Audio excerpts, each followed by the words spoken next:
There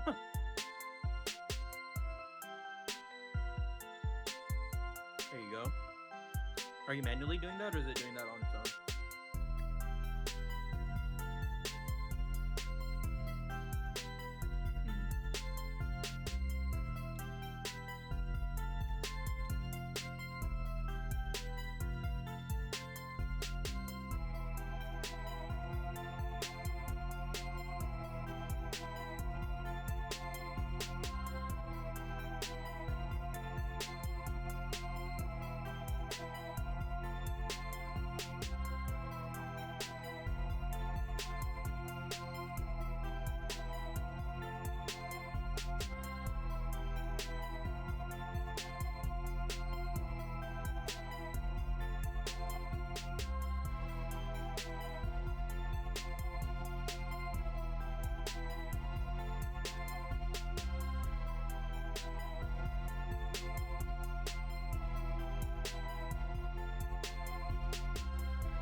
Yes, sir. Yes, sir. Let's go.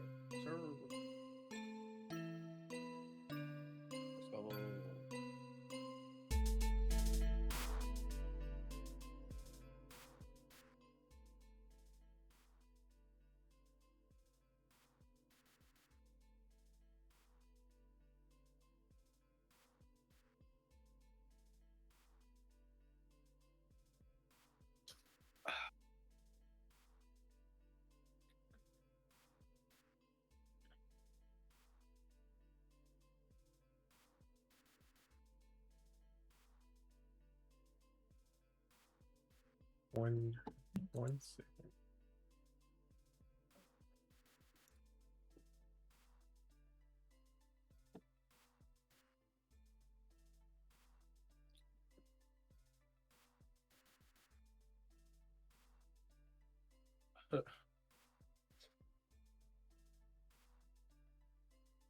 All right. Mic check. Mic check. 1, 2. Yes, sir. What it do, what it don't, what it is, and what it ain't. It's your boy, Don Otaku, aka Don Solo, aka Solo the Don, aka Solo D Swaggy, aka Lakers in 6, RP. And of course, I'm here with the homie Subegels, aka Subeg, aka the Green Thumb, aka the Gaming Gardener, aka the Avatar, aka what you got for me today? Big Poke Bowl, because that's what I'm eating right now is a Poke Yes, Bowl. sir. So Yes, shout sir. out. Bro, I be making my own Poke Bowls. That should be slapping. Hell yeah. Got to get you some crab imitation, of course, because we broke around here. We can't afford crab legs, but get some imitation crab legs, some smoked salmon,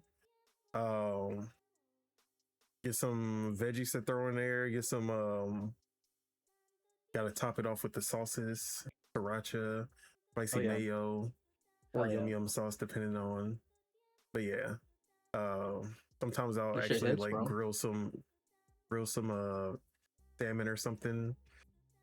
But yeah, that shit is a easy throw shit in a bowl, mix it up, and then just okay, let's go. Facts.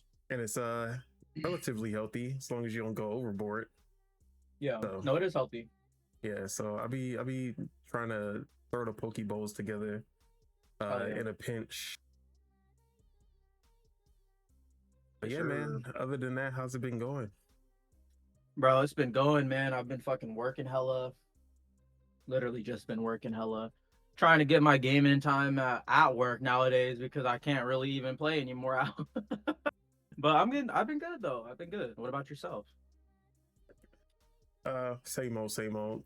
Like you said, or I shouldn't say most of my gaming, but I do definitely try to get either I'm getting writing time or I'm getting gaming time in during work. Mm-hmm. In between the custos and shit. Yeah. So yeah, definitely try to maximize my work hours as much as as much as possible, or else Yes, I would sir. never get anything done. Which is why I prefer everything come out on the Switch 2. Y'all hear that, Yeah, devs? Bring everything to bro. the Switch 2 so I can play more easily when I'm at work. I But agree. that's why I had a great time with a little game called Bubsy 4D, which we gonna get into a little later. Mm-hmm. Mm-hmm. But other than that, though, just been chilling. Um, been hanging out the house for the most part because Cindy is working on her thesis. So if you know about working on a thesis, that's yeah. So she's been head down doing that, and I just been holding it down. So haven't been doing too much while she's in that mode. But been getting a lot of gaming in. Also, I gotta tell a story, like a little cooking mishap that happened yesterday. Okay. So I had this recipe that I saw. It's called Mississippi stew, so Mississippi beef stew, Mm-hmm. and like it looked good. Everyone, my mom, she makes it too, and she was telling me like how good it is and all this. I'm like, okay, let me go ahead and try this. So, I usually follow recipes to a certain extent. Uh-huh. Then you I just start doing your own shit after a while, huh? yeah, like when it because I'm used to doing like white people recipes. So Mm-hmm. when I see in the recipe that they don't season the meat or they don't season something, I'm like, oh hell nah. Yeah, this is can't trust it. Throw my seasonings on it. You know what I mean? Get the Tonys. You gotta get the garlic powder, onion powder. You gotta Yeah, get the bro. chili powder. Yes, sir. If it's something more Latino, gotta throw the adobo and the bouillon. You feel me? Mm-hmm. But I saw the recipe they didn't put no seasoning on the beef. And I was like, nah, come on. I was like, this can't be right. So I seasoned my beef up. I'm like, all right, now we get it somewhere. So recipe is pretty easy. You seasoned your meat. One pot, one pot recipe, and it took about an hour, or no, it took like 2.5 hours with prep and cook time. Yeah. But finished it up, and it looked good, smelled good. I was like, ooh, time to eat, bro. That shit was salty as all hell. And that's like, I should have realized, because the recipe was coming from a Black woman, so I should have known that whatever she was doing, it was gonna be seasoned enough. It wasn't gonna be under seasoned. I was like, nah, I know best. So I fucked it up, but we saved it. Added some more water, added a bunch of vegetables to kind of soak up all the extra salt, and then that definitely helped balance everything out. That's so we ended up saving it in the end. But moral of the story, if it's a Black woman's recipe, don't add any more salt than what she say, because it's most likely gonna be seasoned. That's the moral of the story. That makes sense. So yeah. But other than that, though, just been on gaming mode a lot. Yes, sir. And with that, let's go ahead and get into what we've been playing, which I have a lot to talk about, so I'll let you go ahead and start. Yes, sir. Okay, so really the only new game, which I think I mentioned last week, was Sectori. Actually, no, there's 2 new games, but the other one I'm sure me and you can both talk about. Yeah. Forza Horizon 6. But what's it called? So Sectori is this like top-down twin stick shooter. It is most akin to like, I guess, like Geometry Wars, or what's that one for Super Stardust? Yeah, Super Stardust Ultra. Yeah. It's most akin to that. It is made by I think a couple former Housemarque guys. Primarily, like it's one dev, but I think like the brother did some secondary work, and your camera zoomed in on you, by the way. But what's it called? Yeah, man, this game is just so good. It's a top-down shooter, but it has like roguelike elements. I guess like, Geometry Wars and Geometry, I was gonna say Geometry Dash. That's the one where it's like the auto runner with the square, right? Yeah, and you're legit Geometry tapping. Dash is the one with the square. Bro, that game is so whack. But anyways, whoa, not too much on Geometry Dash. That game is so goated that even JPEG Mafia name dropped that shit in a song. Funny, at the Baby Keem I was gonna say album. At the Baby Keem concert, people were like all holding up their phones and like, doing stuff on their phones. And I have the video, and it's like one person was watching like the Lakers versus OKC, and then the other person was playing like Geometry Dash, and then the other person was watching like a UFC fight and shit. I was just like, bruh. But anyway, so back to Sectori. It's a top-down twin stick shooter. So if you've been craving a game like this, if you've been like itching for like a new one of this, I know Mini Shoot kind of scratches that itch, but that's still like more of an it's RPG, a Zelda like, for me. Yeah, it's an RPG. Yeah, it's not really like this, the it doesn't have feel. that. Yeah, it doesn't have that like pick up and play type feel that like Sectori has, but it's so good. I'm starting to learn the flow of the game. So on the top left are like all of your power-ups that you can cycle through, and you get one of those when you either collect enough of like the little things on the stage, and then like a little bar fills up, or if you kill like the blue enemies, then you'll get like the blue power up. And the first one's like speed, then it goes like what is shield. going on?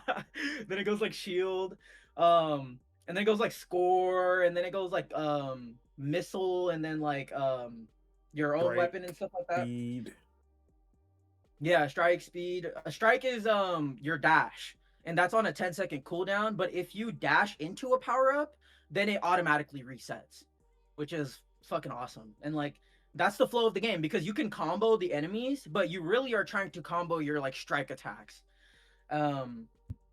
And each time you collect a power up, like a mini explosion happens. So you kind of kill like all the enemies that are in like the little circle. There's letters that you collect. Or it's pretty much another pickup, but it cycles through a bunch of letters, and then it'll like form a word at the bottom right. And if you get that word, then if you fill it out, then like a rainbow, like your shit will just be like all like rainbows and shit, and you'll be like shooting a bunch of different colors. It's like ultra power pretty much. Um, but yeah, it's just so fire, man. I highly recommend this game. Um, Definitely check it out. I'm starting to learn a little bit of like the card elements. That's where like the roguelike elements come in. And the ones that I like the most are like when you get like a little turret that shoots out lasers. And you can get one that like if you have no shield, then like you'll laser all the enemies that are close to you. And then you'll get one where it's like if you pick up a power up, bro, your camera acted up, dog. It's the AI. It's the AI in the camera, bro. Hey man, I'm Anyways, gonna need you to calm the fuck down, okay? yeah, that was like the fourth time it did it in the span of me I don't talking. even But have my hand. Like the craziest part, I don't have my hands up. Like usually, it only happens when I'm like waving my hands around. yeah, exactly. But Because it's like a gesture based thing, yeah, right? but now it's just tripping. Maybe It's just maybe tripping. it's the Maybe you gotta clean the lens. the hands in the background. I don't know. That's the only thing I can think of. Would your camera be picking that up though? I feel like I feel like that maybe because it's not. It's a virtual background, so. But yeah. that's from NVIDIA broadcast, so I don't know if the camera knows. I don't know. I don't know how that works. I'm not It's a all fucking good. engineer. That's hella funny. It's probably gonna keep on doing it. But what's it called? Oh, damn, my Discord needs an update. It's okay. We'll do it later. But yeah, no, Sectori's so good. I think it's on Xbox, PlayStation, and PC, and it released last year in like I'm gonna say like September or October maybe, but it just came to Switch 2 this month. On the 14th, I believe. So like about a week ago. Mm-hmm. About a week For ago. 14 about a week ago, 14.99. So it's not an expensive game. It's actually relatively on the cheaper side. Runs great on the Switch too. I think it's locked at 60. I don't think it's pushing 120 even in handheld, but I could be wrong. But when I docked it, because you can because you have an LG, right? Or no, you don't have an LG. No. Is there a way on your TV to like see what the output is like outputting? It does. I think when you switch the input, it'll actually tell you what the frame rate is. Okay. Which Got it. whenever I have to like whenever we moved, that was the only way I could tell which HDMI was the correct one, because fucking HDMI's never tell you if it's like 2.1 or 2.0 or anything, and then you're just kind of like, damn it, which one was it? That's funny because like I was gonna say, so on the LG, on the remote, I don't know if you can see it. There's like this little green button right here. If you just like spam it, then it'll like pop up a screen on like the top left or the top right, and it'll have like all the information. So it'll even say like what HDR it's outputting. I think it's like 4.2.2 or like 4.4.4 or whatever. Yeah, 444 Yeah, 22 chroma or whatever. It'll literally say all that information. You never want the 422. You always want the 444. See, I don't really know too much about that, but I think on the Xbox it outputs 444, and then on the Switch 2 and the PS5 it outputs 422 for me at least, but I could be wrong. But anyways, it was a 4K. It was running at 4K resolution, and it had a fixed 60 FPS frame rate. So Nice. but it was in HDR as well. So it seems like it's probably like 1080p upscaled to 4K. Using like DLSS or something. But it's smooth. It runs great. I can't complain. 60 FPS is great. I haven't had no real frame dips or like crashes or nothing. So, yeah, highly recommend Sectori, man. This game is fucking awesome. I'm loving it. And like you were saying earlier with bringing the Switch 2 everywhere. I just feel like that's really the reason why I'm playing it a lot, because it's mobile, it's handheld, and it's really really easy to just pick up and play. Launches super fast. You get into match super quickly. There's different ships that you can use. I think there's 3 different ones. I've only unlocked one. Your ship leaves like a little trail, and they have like the bunch of different like color customizations for that too. There's different sizes for the ships too, so you can have like a square or something, or you can have like a triangle or something like that. Different a little effects you can put on the ship. There's like 114 medals, which pretty much act as the in-game achievements. I have like 20 of them, so I'm getting there. I haven't beaten a run, but I've gotten pretty deep. Last night was probably my deepest run. I got like almost 20 minutes into it, and I was super powerful. Like it was awesome, dude. And you really do feel like it does feel great when you start, powering up the missiles and like the shooter, and you start getting like the little power ups and stuff. Like it's so satisfying. But yeah, that's Sectori, man. This game is so fucking sick. Like I can't keep like wait to keep on like playing it and shit. But outside of that, do you want me to jump into Forza, or should we wait? Yeah, if that's all you got, we can jump into Forza. Yeah, I mean, outside of I'm still playing Yote. I'm trying to think. I'm still playing Mouse PI. Booted that up for a little bit more on the Bootied Xbox. that up. Booty, Matt bootied that up on the Xbox.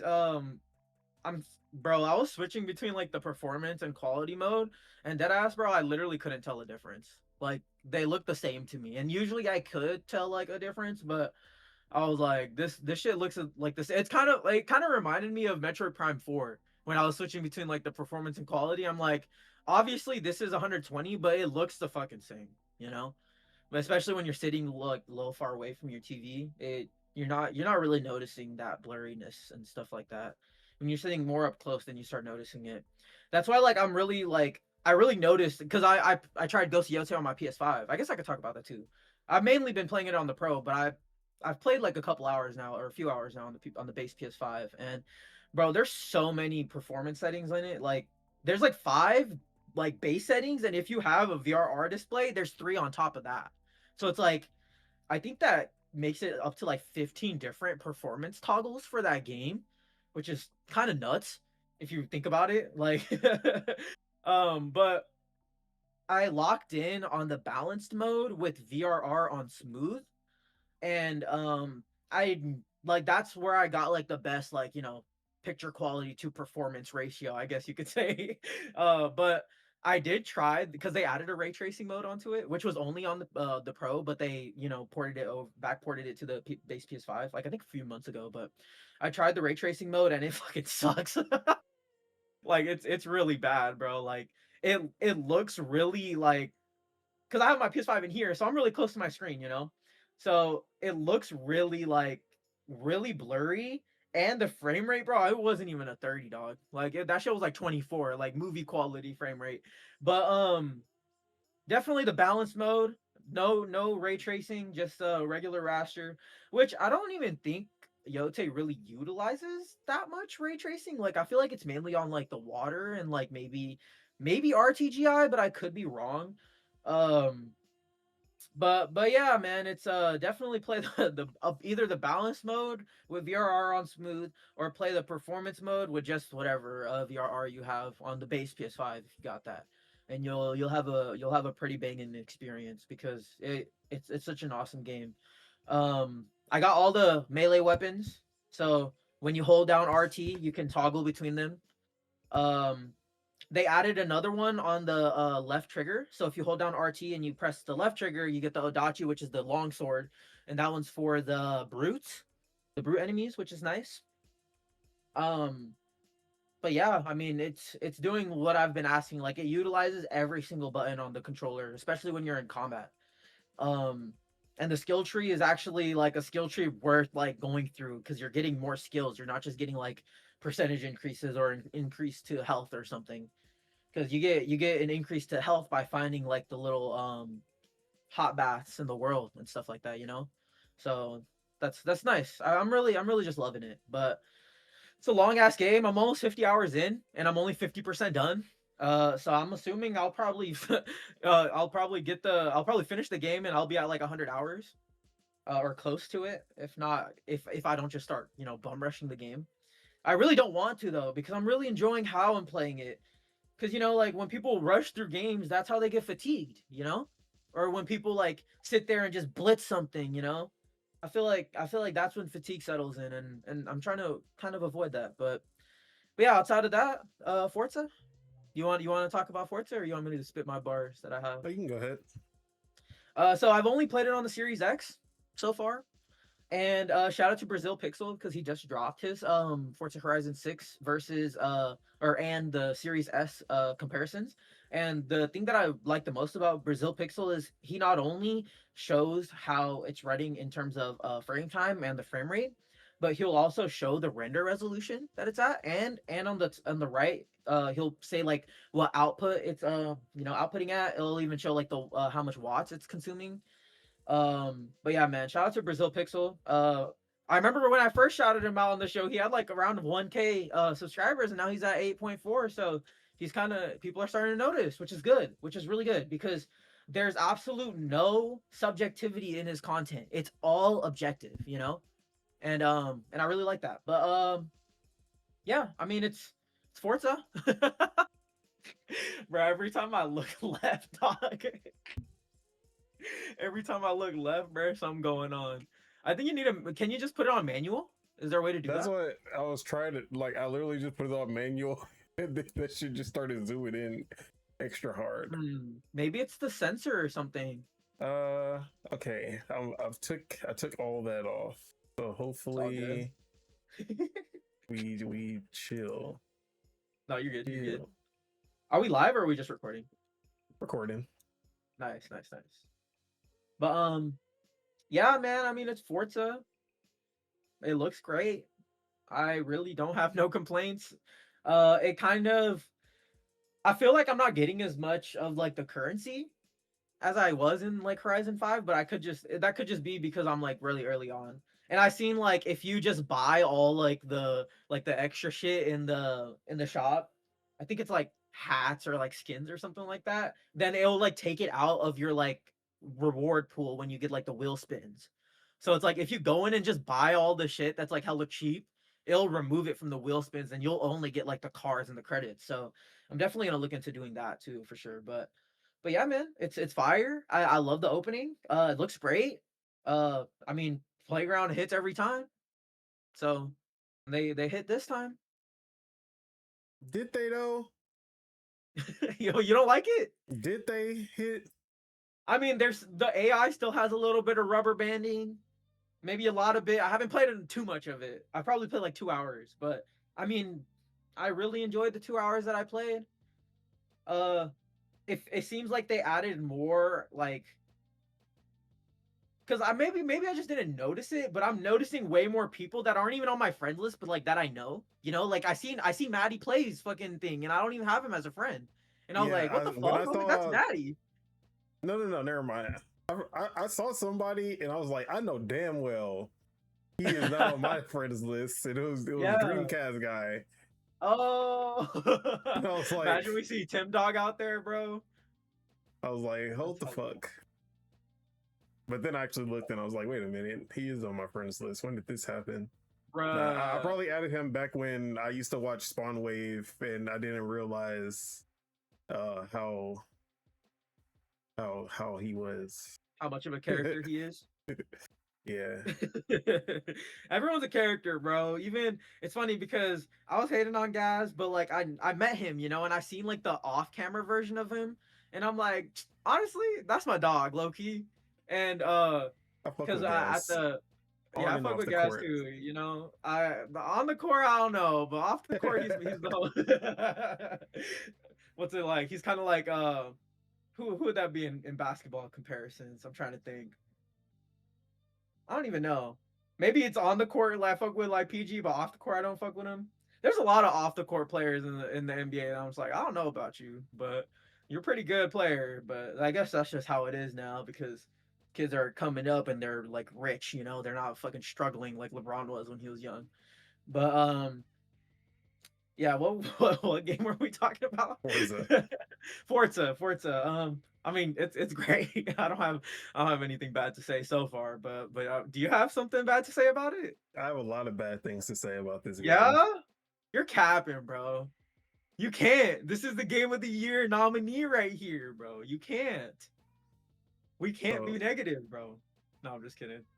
So this is let's start with Oh God. with the good. Okay.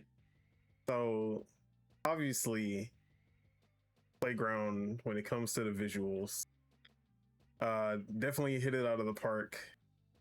At first glance, like it's easy to just be like, oh yeah, this looks like Forza Horizon 5. And Well, it that's kind of because is if you really think about it. yeah, like it looks like Forza Horizon 5. But it's only until you get into like the nitty gritty shit that you really start to see the differences. I It's a little bit more tried, grindy, I would say.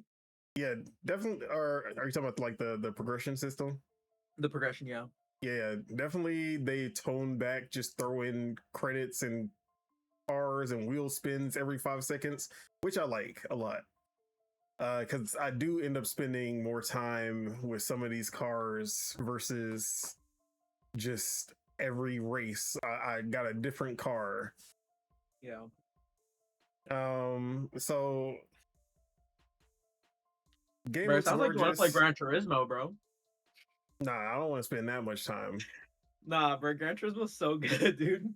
But Nah, I people think it's loved. really grindy, but it's really not. It's really not that grindy. Nah, I But love anyway. the progression system of Forza Motorsport, and I'll cap for more Forza Motorsport. I feel like that game was slept The game on. was good, but this progression system was even more grindy than fucking Gran Turismo, dog. But I feel like the visual comparisons of Forza Motorsport killed the game, and also the online aspect. They did a lot of shit for that ruined the online experience. But I don't play these games online for the most part, so it really doesn't. Like outside of Drivatar, it's not. But like as far as actually doing online matches, that's not what I'm here for. This ain't Mario Kart. So yeah, I love the visuals. Progression system has slowed down a little bit, so I do like how more like a little bit less arcadey in terms of like it just feels like there's wheel spins every 5 seconds and you're just getting new cars and fanfare and confetti getting thrown in your face and shit. Even like the story a little bit doesn't feel as, oh my god, yeah, like hell yeah, Yeah, it's a little guys. subdued. It's a little Yeah, subdued. it's not just party like like I fucking hated that shit. The vibe has mellowed down. Even like it's still the poppy festival, all of that shit is still happening, but the characters and the dialogue has kind of toned down a little bit. It's not just in your face fucking party boys and shit. I'm like, okay. So I'm liking all that. Game feels great. The sound is fucking amazing, especially if you play with headphones. Oh my god, like when you go through the tunnel, that shit sounds incredible.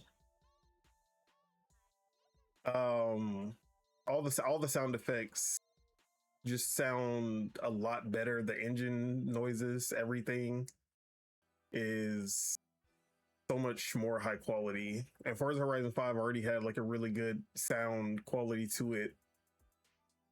This feels like Ninja Theory came in and was like, hold my beer, I got you, fam.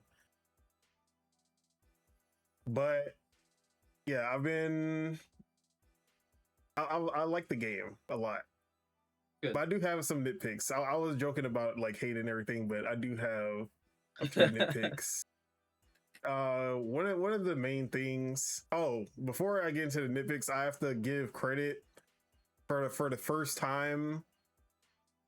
The first Forza Horizon game with a listenable soundtrack. Oh my god. Soundtrack actually got some bops in it, and especially if you go to the Gacha City Radio, which is all the Japanese songs, bro. Once I heard Idol by Yoasobi was in here, I knew this shit was about to slap, because that's a A1 banger right there. And they had that shit was just slapping the whole time. I was like, bro, I wish they had a little bit more from the Japanese artists, like some Yuki Chiba, or like especially but the rap station is still the worst station on there. Like they always get the most generic dry ass rap. Although they did have a Nas song, and I was like, okay, we get it somewhere, but yeah. then you got like Lil Nas X and shit. I'm like, bro. Oh hell no. And not even like old Lil Nas X, but like new Lil Nas X. I mean, like, oh, okay. But they almost there, bro. So yeah, whoever they put in charge of the soundtrack this time, they get a B minus. They almost get into like the worst Need for Speed level. But my nitpicks mostly come from the actual implementation of like the Japanese car culture stuff in it. God damn it.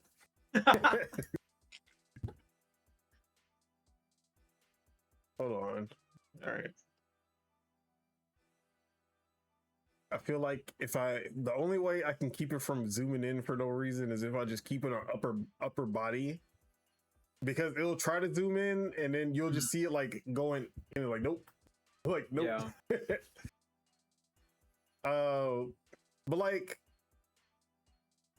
I don't know. I feel like when I think of what I expected from this game, I wanted it to be more Initial D and fucking Fast and Furious Tokyo Drift or some shit, and it's still just Forza Horizon with some light Japanese car culture stuff thrown on top. Like I wish the Toge battles, like I feel like, okay, anyone who's played Need for Speed Carbon, that is what I want from this game. That's what I wanted from this game. Need for Speed I think you want a nitro button, bro. Bro, I really wish that Forza would just hit the Nas button in one of these Forza Horizon games. But what's funny? Nas is real. Yeah, it's in Gran Turismo too. I know I'm bringing this up, but all this shit is in there too. I think in Gran Turismo, if you press R3 down, if your car has it, of course, then you hear it too. You'll hear it like little click. Dude, I can't wait to play that game in VR, bro. I'm so hyped. But bro, imagine if they put when Forza Horizon 6 comes to PlayStation, they gave it that VR, bro. Imagine, dude, Sony or Microsoft, do it for me. I don't think they would do it just because it would have to have a PC version. They put a Flight Sim in VR. Yeah, but Flight Sim has a VR version on PC. If they'll have a PC version of VR, I don't think they're just gonna do it only for PlayStation. Do it for PC then. Let's go. I wish. But that'd be fire. That'd be fire. I'm actually upset that it took them this long and they still have not put VR in any of the Forza games. Makes no sense. Maybe it's because Xbox doesn't have VR. I mean, if the console had it, then Flight Sim just came out in 2024, and they're still adding VR. I think the VR is for the 2020 version of Flight Sim too, but I could be incorrect about that. Yeah, I guess 2024 is kind of just like a update rather than. I mean, it's a full game, but it has a lot of the content from 2020 with add-ons. Yeah. Well, so Sony, go hit up Microsoft if you want some more. If you want to make some more money and you want to sell more VR2 units. Man, they ain't selling no damn VR2 units, except on the aftermarket. I think they still have them on their PlayStation Direct, but yeah, they're not selling them. I got it through aftermarket. Exactly. But I don't know. I just wish that like I want that more nightlife gritty, because I feel like I'm still like most of these races are still taking place during the day. It's still like I feel like they're not even putting that much focus on the actual like drifting part of it, except for the multiplayer Toge battles, which emphasis on the multiplayer. Like I wanted the Toge battles to be like a big part of the actual story, like how Need for Speed Carbon was, when you get into those fucking mountain drifting races, that shit is insane in Need for Speed Carbon. I like like people sleep on Need for Speed Carbon because Most Wanted and Underground 2 were so popular, but I feel like Need for Speed Carbon was I think it was a direct sequel to Most Wanted, if I'm remembering correctly. And I feel like Carbon was actually better than Most Wanted to me.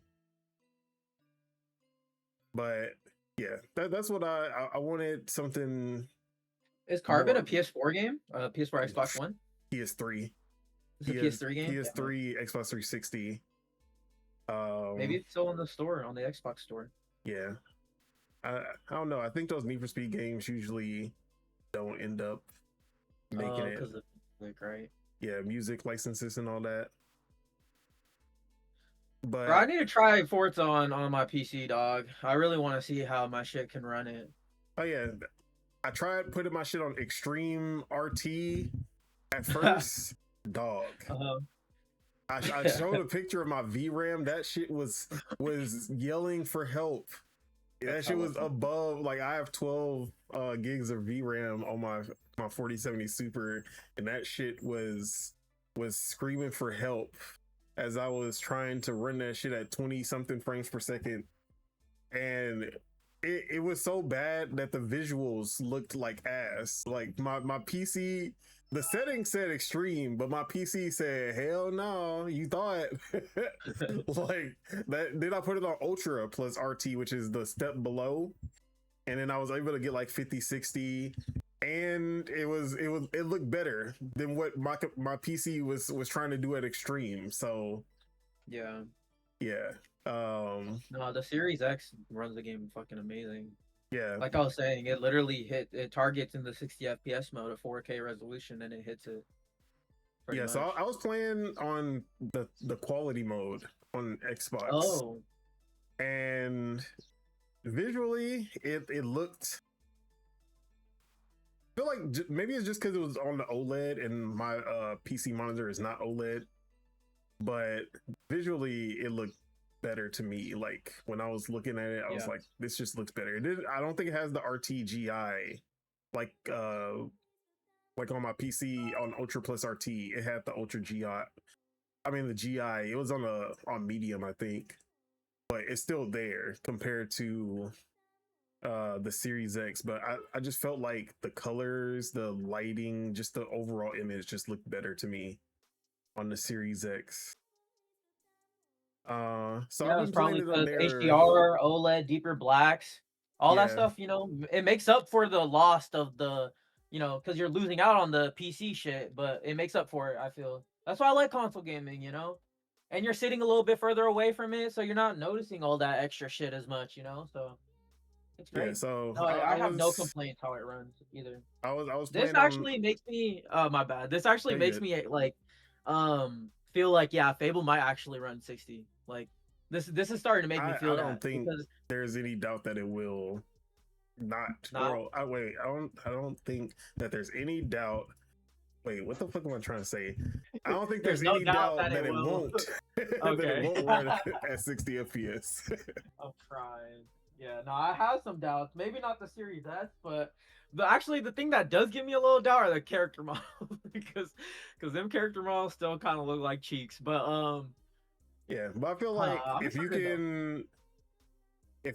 a game with an open world that's obviously going to be like 4 to 5 times as big as Fables, just because you're driving at 100 miles per hour.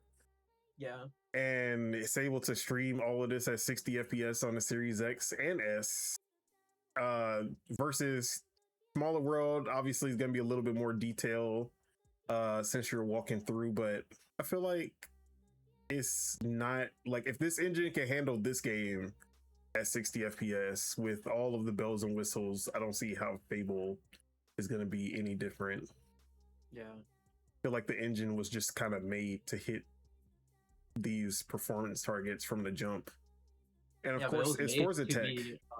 A racing engine though. Yeah, but it's also made for RPGs. I feel like if you would stop and then everything would look like shit because you're not moving anymore, it'd be a different story. That's true. That's true. No, the screenshots in this game look amazing, dude. Yeah, but like everything has detail from the grass to every rock to the crowd. When we used to do the Gran Turismo 7 crowd versus the Forza Horizon crowd, totally different graphic quality. Like they put a little bit more detail into shit like that. But I feel like I don't think Fable is gonna launch at 30 on console at all. Like only 30. Obviously, quality mode is gonna be 30 for sure. So yeah, Forza Tech seems pretty scalable too, because I've seen a lot of people with pretty low end rigs still being able to play,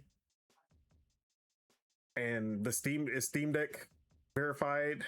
And it runs pretty well on the Steam Deck, which means that Switch 2 version is about to be A1. Unless Asha comes through and pulls the plug. Come on, Asha. Do it for the squad. But like I said, I've been enjoying Forza Horizon 6 a lot. Love the setting. Driving through, I like that there's a lot more destructibility. It's not like that 1 in 4 trees is gonna stop you and fuck up your combo when you're like driving through the woods and shit. Is like every tree is destructible except for the cherry blossom trees, which is great from a cultural standpoint, but also from a technical or not a technical, but like a game design standpoint, because it's easy to spot the big ass pink trees. And it's like, okay, I'm plowing through a bunch of green trees. Oh, there's a pink tree up ahead. Let me not run into that one. Versus when you're playing Forza Horizon 5, it's like, is this tree too big for me to go through? I can't tell. Kind of gotta leave it up to chance sometimes when you're going at 100 and something miles per hour. The sense of speed is great. Like since I had the premium upgrade, I had this one car. I actually don't know what it was. I think it was a Maserati or something. But it was a 999 like rated car, and the sense of speed in that car was like, yo, that shit was incredible. And it was just like stop at a dime. I was like, bro, this shit feels amazing. If only I could like somehow cheat the system and use this in every race, I would like smoke all these fucking D-class cars. But also it took a little while before they started to map vomit. Like they allow you to get a few hours in before they just start throwing everything at you. So I thought that was a good thing. Also, they definitely try to take their time with it. Also, like the AI assistant Anna or whatever she's supposed to be is pretty good. If you are I don't want to look at the map because I'm overwhelmed and there's too many objectives, there's the what's next button, and I've just been using that nonstop. And it'll just be like, hey, here's 4 distinct events that you can do, and you can just choose between these. Which one do you want? Okay, perfect. And then it'll just give you the trail to get to the objective. And I've been exclusively using it. I'm not going to the map. I'm not like doing any of that. It's been really helpful in making the exploration and then just going to events and everything more organic. So I like that. They put a lot of thought into that aspect as well. Yeah. So right now I'm enjoying the feel of the game, enjoying the visuals, and I'm enjoying how they've kind of transformed the progression. So I really don't have too many complaints, other than it's still Forza Horizon Festival. Not gritty enough. I want my nitty gritty, but I don't think it's gonna happen anytime soon. So maybe Forza Horizon 7 will, or Where maybe you think it's gonna be? I feel like we don't. Africa? They just need a third version. like a What's the third. horizon? Africa, bro. In Antarctica. Forza, bro, the most one-dimensional map. Forza Horizon Antarctica. Where haven't they gone? I mean, they I mean, haven't gone to Africa. like the Africa is East a good Coast. one. They haven't really gone to the United States, really, right? Or No, that was the first game, and they have not been haven't came back. back. Yeah. I think it was in Colorado, and they haven't been back since. So obviously, like LA, I mean, like the California area, or like really the Yeah, the Pacific West Coast. Northwest as a Pacific Northwest would be a good one. There's still a car scene out here too, so it could get gritty, bro. Like, dude, every time I go to SAC, I see two cars racing each other, dog, on the streets, on the freeway, every time, if not multiple. And you'll see it happen. Like, you'll be in the middle lane, and they'll be in the two lanes, and they'll be gearing up, and they'll just jump off, and it's like, damn. But it is gritty out there, bro. Yeah, I want Forza Street, but like they had a Forza Street, but it was a mobile game, and that shit was. I was like, why would you waste this idea on a fucking mobile game, you piece of shit? Yeah. But that's what I want. I want Need for Speed made by Playground. I want underground racing. I know that they'll lose the licenses for some of them because of that. But that's what I want. Crashing. I want to be able to. That's kind of why like, I want a kart racer from them. Yeah, I feel like they but could I do also all don't that. want the items and everything. I just want a That's true. gritty underground racing game. Maybe instead of the items, it's actually turbo. But yeah, but it's not gonna be gritty. It's gonna be like cartoony, maybe. Yeah, like after they get some good storytelling with Fable, they'll be like, you know what? What if we did this in a Forza game, and then we get the fucking Need for Speed Most Wanted / Carbon Forza version that we've been waiting for. Yeah. You know, we don't need a 550 cars. Whoever agrees, the same ones that probably agree to Need for Speed, that's what I want. Or just don't call it Forza at that point.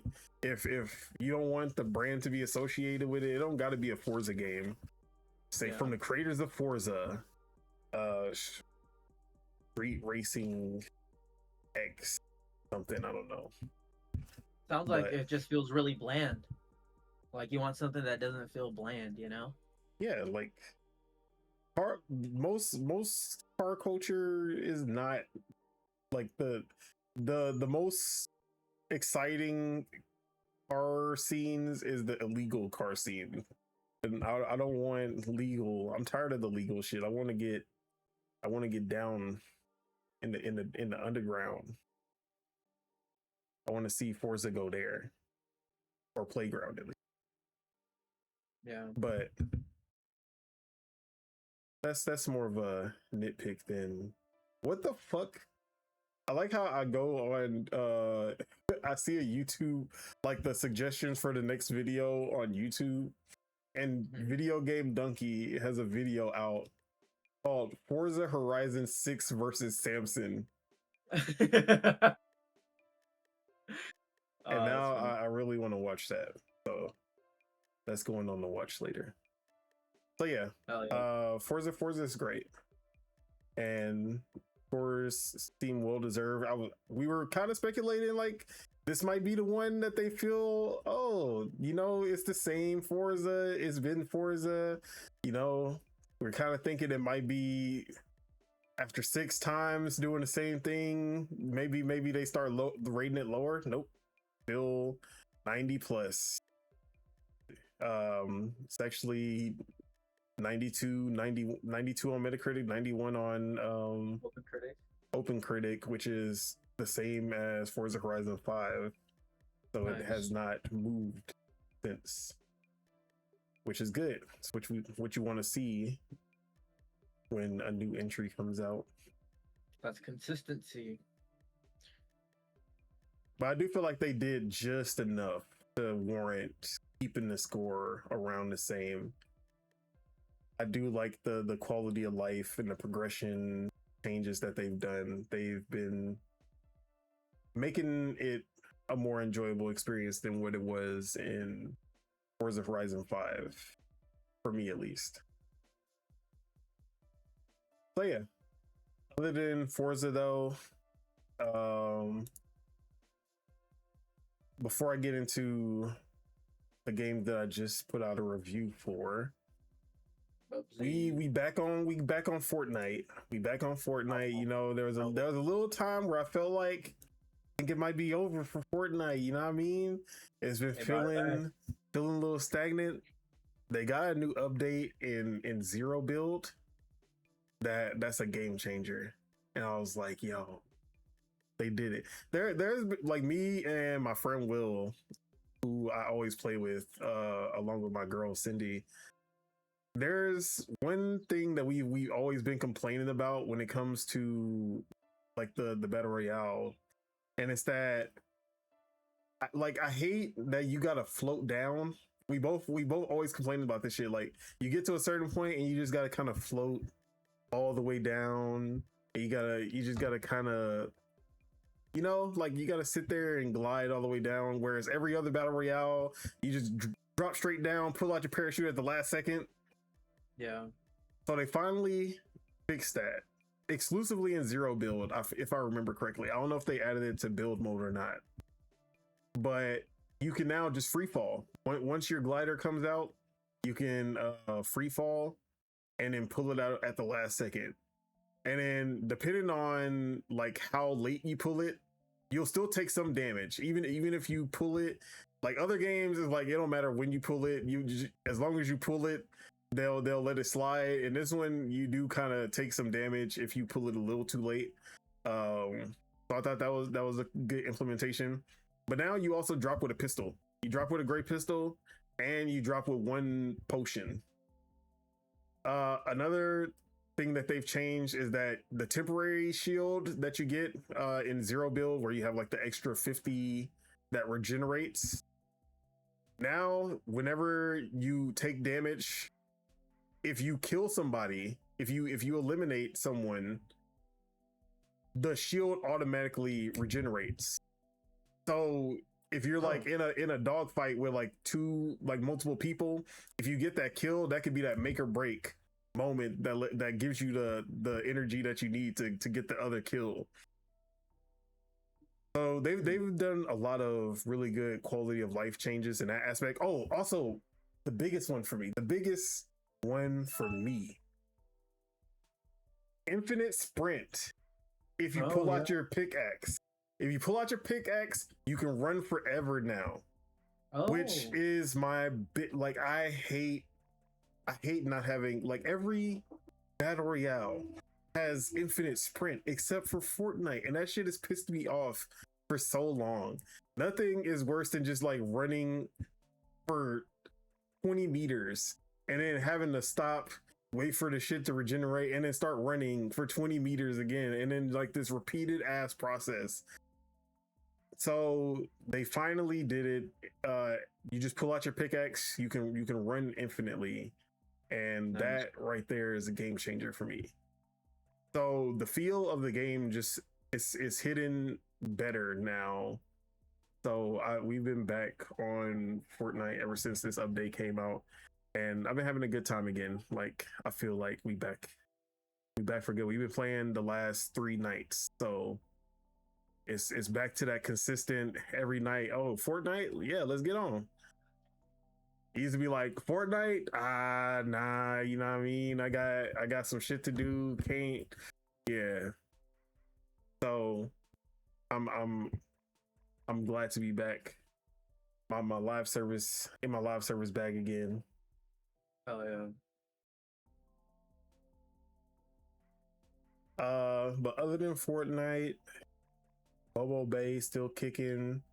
I got too many Bobos now. I can't take care of all of them. So like only 2 or 3 of them are actually getting any of like the good shit. And I'm like actually racing and fighting with those. But for the most part, the other ones are just kind of there, and I'm just making sure that they don't die, and that's about it. They're just there for moral support at this point. But so there's like a shady dealer who only comes out at night, and his name is Judd, and it's a Bobo that sells like black market items. And I'm starting to get into some of these shady shit that he be selling. So there's like these cups, these events that you have to be, it'll like show you like, hey, this is a D ranked cup. If you're over D rank, you can't compete in these cups. Like you got to get a Bobo that's a D rank or below. So he sells a fake ID that you can give to your Bobo, and then they're able to compete in matches that they're not supposed to be able to go to because they're too high rank.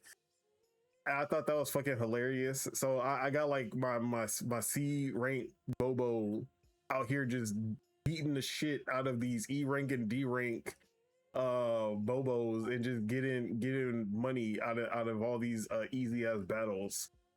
So, but there's also this item called the Masher, which is fucked up because it basically, this is how you make Bobo babies. You basically give the Masher to one of your Bobos, the one that you want to keep, and then you throw another Bobo into that Bobo, and then it sacrifices that one, but then it creates an egg or like a plant or whatever that grows like a Bobo baby that's like the culmination of both of them. So that's like the breeding thing, but it's like fucked up because you have to sacrifice one of your Bobos in order to get the baby Bobo out of this. But that's how you get the super high stat Bobos. So like I have a race, like one that's really good at racing and swimming, one of them that's a really good brawler, and I had to sacrifice the brawler. RIP, what was his name? RIP Bobo Ruto, I think I called him. And yeah, Bobo Ruto, he's up in the sky, you know what I mean? But we got like A1 Bobo on the way. It still hasn't hatched yet, but sacrifices had to be made. But yeah, this game's a lot of fun. They keep on throwing some new shit at me. So yeah, let's get into. Oh wait, before one more game I started playing. Yeah, one more game that I started.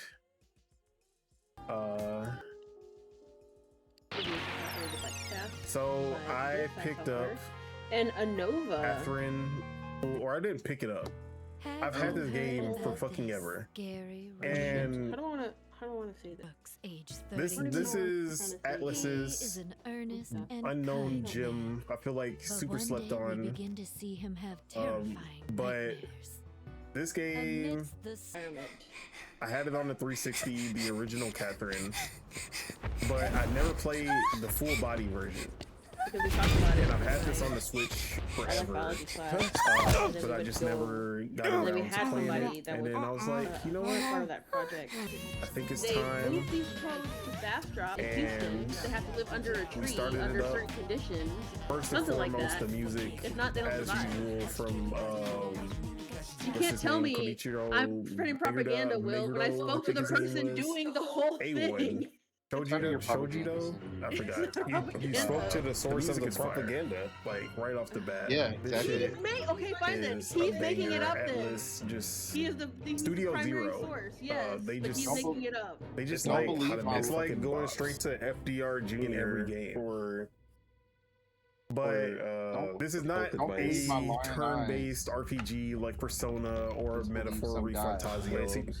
This is Atlas making his whole grant money depends on him making everybody believe that I said FDR, RFK, where you play as I literally have this man's the main character whose name I'm forgetting. Yeah.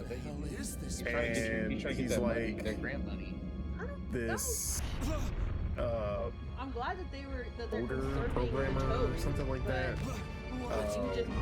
He's like your average 30-year-old kind of. I don't think they'll of survive well because he told me that they have a very regular Joe, specific scared to commit to his girlfriend that he's been with for years.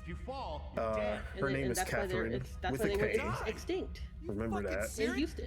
Catherine with a K, and she's like trying to get him to settle down because they've been together for so long. It's like they're like in their 30s, and he's like, do you really need to do that though? And you know, he's like, I'm so comfortable and all this.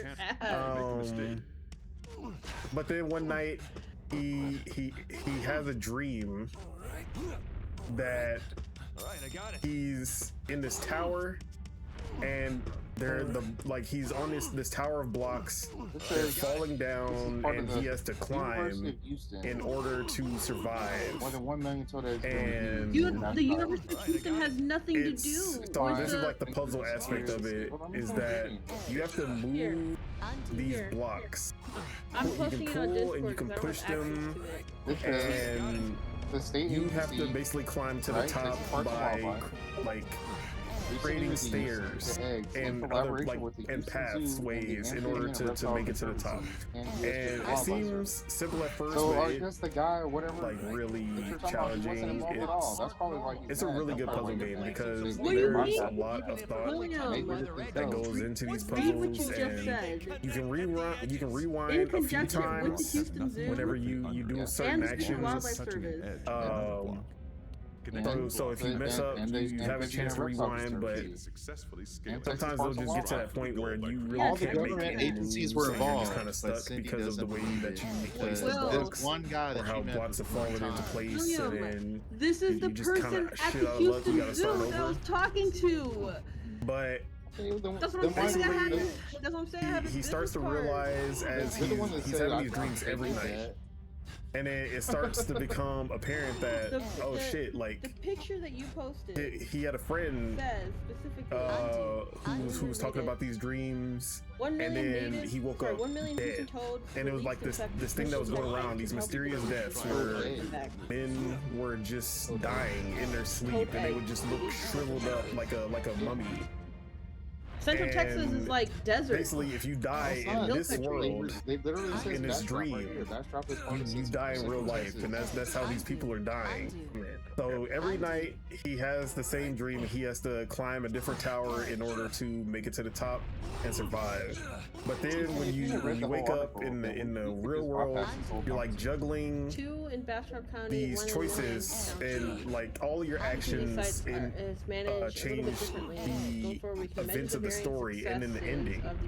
So they're like, I think in the original it was like helping them along, like 8 or 10 endings, and this one there's like 20 something. Because all I gotta do is a suitable habitat analysis, which is what I did for my rabbits. Heroines, Catherine with a K and Catherine with a C. But then they added an extra Catherine with a Q. Just believe me when I tell you who just goes by Rin. And number 2. But yeah, he basically he's drinking one night with his friends. He did. He actually did offer me. He talked to me. He was like, "Here's my business card whenever you're done with school." Then he wakes up the next morning, and he slept with the other Catherine. Out of she comes out of nowhere. He ends up sleeping with her, and then he's like juggling the 2 Catherines, and then you can basically, like, depending on the choices that you make and how how your runs go at night, it'll change the ending of who you end up with, or who you don't end up with, or if you end up with anybody at all. If you have a bad ending, good endings, like all of that. I mean, I'm not gonna live in that you expect from like a visual novel. Out here. But in an Atlas puzzle game is that it really all works together really well. Like if you like the social elements of like a little bit Persona, past San Antonio, but that's just want something a little different than like the turn-based RPG. No, we were there. We saw the dunes and everything. Played Metaphor and you were like, there's no waifus, I can't romance anybody. What the fuck is this? That's a nice place. This is the Atlas game for you. Dude, they got a weird Texas. But this game is hard as hell. This, but we went camping.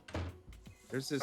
I haven't gotten to the hard parts yet, but I remember being stuck on stages for like days. UTMB, I think. Just trying why the fuck is this out here in the middle of the fucking mountains, middle of nowhere? They're doing some kind of research out there. Puzzles, these stages, because why is it in the middle of nowhere? They start throwing some shit at you as you snap progress through the story. I don't know. And then like in this world, everyone you meet is a real person, but they all look like sheep. And then to you, like to them, you look like a sheep as well. So left and right. You like you'll hear people be like, wait a minute, the voice sounds familiar, and you'll like realize in real life you like, oh, this is his friend. We and then it's like, and then like as the story progresses, some of them end up dead. Right? Like and it just keeps on happening. You're like, damn. And it's in the middle of nowhere. Literally. You'll start to see the sheep in game, and they're like AI. No, this is like they're like just like CPU control, and they'll start like pushing you. Oh, like they're like I don't care. Whoever gets in my way, they're gonna die. So you gotta like push people off, or you get pushed off. You gotta dodge the other sheep. Like it gets super hectic once you start getting into it. But this game is so slept on. I feel like where you're in danger. We need another Catherine out of them, or something of this type. We wouldn't have to worry about it. No. What's that? The thing is, after Metaphor, do something a little smaller like this. Will be perfect as an in-between game from their big JRPGs that take like 300 hours to beat. How many years have we been together? Shout out to Catherine. Chinese gonna be playing through full body. Also, it's a really good pick up and play for the Switch too. Because the actual levels don't take too long, and you can kind of do like the social stuff. Just pick up and play, do the social stuff, and if you have the time, you can do a level. If you don't, you can put it down after the social stuff and then pick it up later. Play the level. They're not alive. It's a really good loop where you don't have to worry about just sitting here for hours. If they're not live, then how like you don't have to sit here for hours to get but they take in the DNA from like to feel like you did something, right? You know. So the viruses, when they get onto. But that's the other Switch game that I've been playing. But the main game has been Bubsy 4D, which I did a review for, and only had the Nintendo Switch 1 version. Only the Nintendo Switch 1 version during the review period. So that's the version I reviewed, and it was 30 FPS, which isn't ideal, but it was obviously consistent on the Switch 2. And visually, it wasn't too bad. So. Played it the Nintendo Switch 1 version and reviewed it, and I enjoyed the game, but it's hard to like. It was hard to enjoy it as much as I'm pretty sure I would have if I didn't play Demon Tides this year, because the foundation of this game is so similar to Demon Tides that it's easy to notice when it does not hit the same level, you know? But Bubsy 4D is still a really good 3D platformer. It still has all of the elements that I love about about Demon Tides platforming, the expressive 3D platformer, as Fabraz likes to call it. Has all of those elements, robust moveset. You got your triple jump, side flips, crouch jumps, twirl jumps, dive, the hairball mode, which is like your spin dash. You can climb up walls. Jump off walls. You can bounce off the walls. The hairball mode. Like the moveset is still A1, but I feel like where it starts to fall apart first is like the animations. I don't really like the animation of Bubsy's moves. Like he just be looking like he's scraping and scrambling all the time. And I'm like, it looks like, I mean, it fits because it's Bubsy. Like he just looks incompetent whenever he's doing anything. But it works because he's Bubsy. But also, like when I'm platforming in Demon Tides, it looks cool, and like Beebs just looks like she flexing whenever she's like, you get that perfect platforming down. It just looks great. When Bubsy is doing perfect platforming, it just looks like he's scraping and scrambling. He's struggling like to do everything. I'm like, bro, it's definitely just an aesthetic thing for me. But you know, I wish Bubsy was not Bubsy. You know, I wish he was a little cooler. I don't know how to explain. So Demon Tides clears is what I'm hearing, right? Oh, Demon Tides definitely clears, but that's not to say that Bubsy 4D isn't like it's more than a competent 3D platformer. It's up there. Demon Tides just set the bar so high that because Bubsy is so similar, it just kind of hits the wrong way for me. But when it comes to the actual platforming, the game really hits that part great. Like, it does a really good job of, especially when you get into the speed running and you're like using all of his moves to pull off different ways of reaching the goal as fast as possible, skipping all of the objectives, using the hairball mode to launch yourself through the places that you were never supposed to end up. All of that part is great. Braz really does a great job with that. Now, I will say the level design is pretty bad visually. Like the actual levels are designed not good looking at all. Aesthetically, they look like PS1 levels where it's just void. There's just platforms and then nothingness in the background, like how you would expect a PS1 platformer to look like, where it's just things are there for you to platform and there's no backgrounds, aesthetic, or anything. It's just a bunch of platforms and structures that are floating in the middle of nothingness. And that's what this game has. Whereas like Demon Tides, you kind of have the islands, the oceans to kind of pull everything together. But the levels in Bubsy have no structure. Not all of them. There are some that actually look like a world that's real and lived in.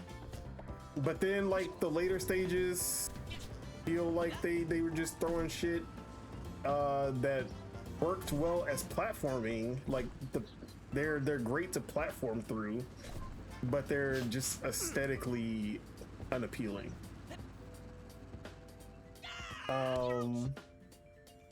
And I do feel like this game, like when you look at it more and more, it feels rushed, which I don't understand why. When they just launched a game 3 months ago, I do feel like this game should have just waited, and maybe it was because of the contract with Atari, and they wanted to make sure Demon Tides was like A1.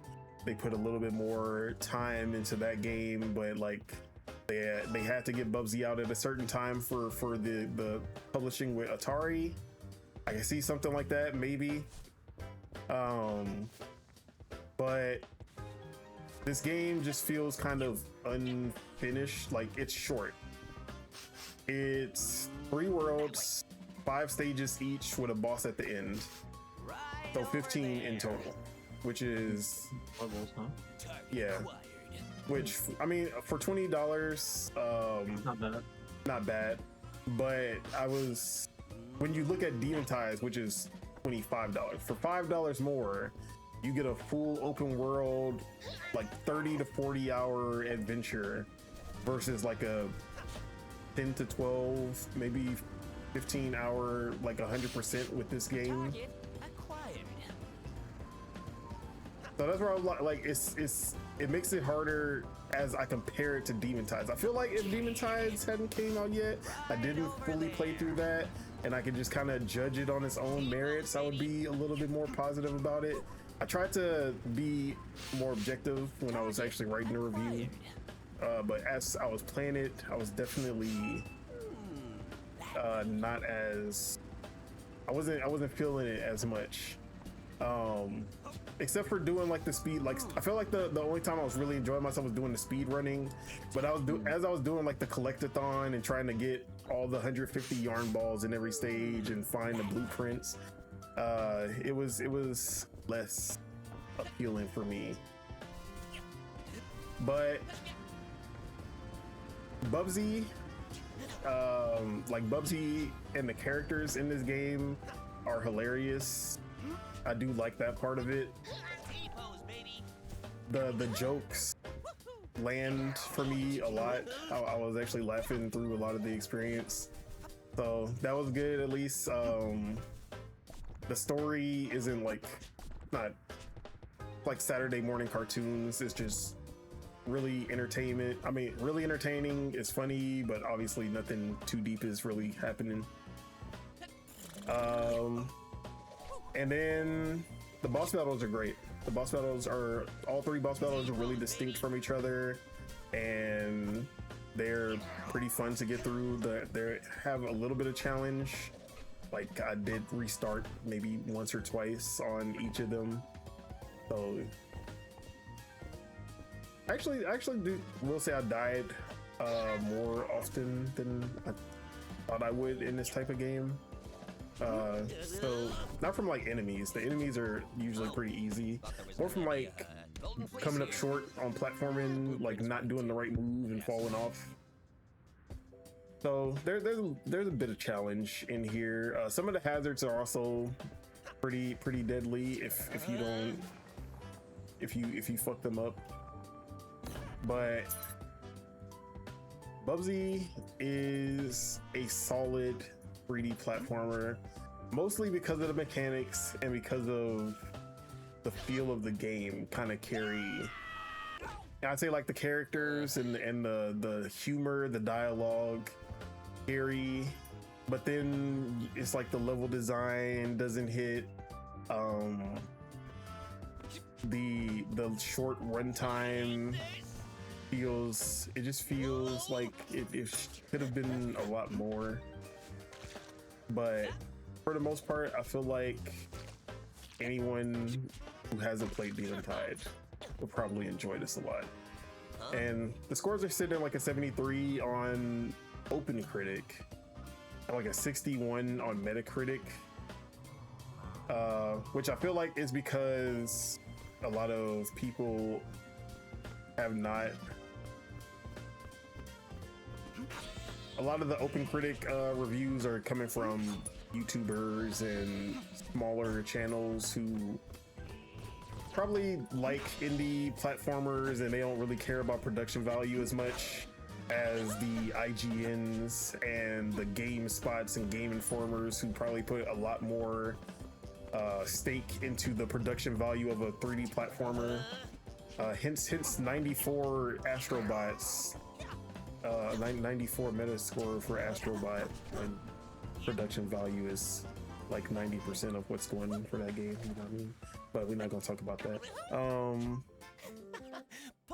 But I do feel that mechanically, Bubsy 4D is a top tier 3D platformer. It's everything that's kind of surrounding it that brings it down from there, because it is just as like it's it still has that Demon Tides feel to it. Like everything you love mechanically about Demon Tides, this game has that. It even has like the talisman system where you can, in Demon Tides, you interchange the abilities that you can use. In this game, they actually stack. So as you get blueprints and then you buy new moves, you can have those moves, like your moveset just progressively grows instead of you like picking and choosing which one you're gonna use. And I like that a lot. So I do recommend Bubsy 4D. I think that it's a great 3D platformer. It's just a lot of rushed parts that kind of bring down what should have been like a 8.5 for me, down to I was really leaning in between like a 7, anywhere from like 7.5 to 8. I ended up landing with an 8, just because I do feel like the replay value does come from that speed running aspect, and it may be a short game, but if you really get into that speed running like I was, because I beat the game in like 2 days, and then I spent the rest of the time speed running. Like I've been speed running this whole time, just trying to beat the scores on each stage, which most of the time I did get to the top. I'm pretty sure all of those scores have been beaten now that the game's not out yet. But I'm pretty sure once the game comes out, like those scores will be instantly replaced. I'm just beating journalists, which is easy. Even like for Bra, like when it came to the demo before for Bras, was like, I feel like they redid their times so that they would be just under the goal time, so that you could feel better about beating for Bras. Whereas like in Demon Tides, they were like their scores were crazy, and then I would be like racing and ghosts and like, bro, how did they skip all this shit? In this one they played it safe, and they put like they put themselves at a like just there, so that you like, it's like the metric that you need to beat in order to be decent, I guess. So it was only like 1 or 2 people that were actually setting like really good scores, and then I would be racing their ghosts to try to beat that. So like the gameplay footage that I have right now is me trying to beat a score on World 2 level 3. And I do like the actual, like I'm so mixed with the level design, because it does seem empty and void, but the actual ideas and creativity that they have in these levels, because basically each world is based off of some kind of material. Like the first world is Wooltopia, and it's all just fleece and wool, and everything from the buildings, the freeways, cars, everything's just made out of wool. But they like use that and do some like really creative things with it.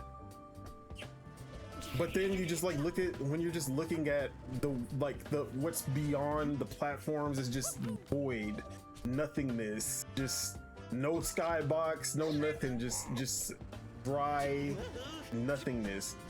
but like how they're using these materials. Like the second world is Craftus, and it's a bunch of arts and crafts and like school supplies and shit. And like you're running like you're racing across rulers, and there's platforms made out of cardboard, and they have these fans that lift you up. There are scissors that are like hazards, and they'll chop you up if you get close to them, or you have to like jump over them or something. So like the way that they use these things to create creative levels is good. It's just that they just didn't, it's like they didn't finish creating the rest of the world around these levels, but only for the later stuff. That's why I feel like they had to have rushed this out, because the first few worlds in Worldtopia, they look like real worlds. They have streets, they have like houses in the background. There's water, like, and like there's water surrounding the actual like level, so that it looks like it's in a world of some kind. Whereas you get to the later levels and it's like there's nothing down there. There's nothing below you except clouds or space or like nothing. Is just, I don't get it. So it's like they started off and they were like, okay, yeah, and then they just kind of said, yeah, we don't got time for that. Blank space. So that's where I'm mixed about it. But overall, I feel like this is a great 3D platform. And maybe it's just a Switch 1 version. I really need to play. I'm gonna play the Switch 2 version. I'm gonna do a Switch 2 comparison review afterwards. Nice. I mean, it ran great when I played the demo on the Switch 2.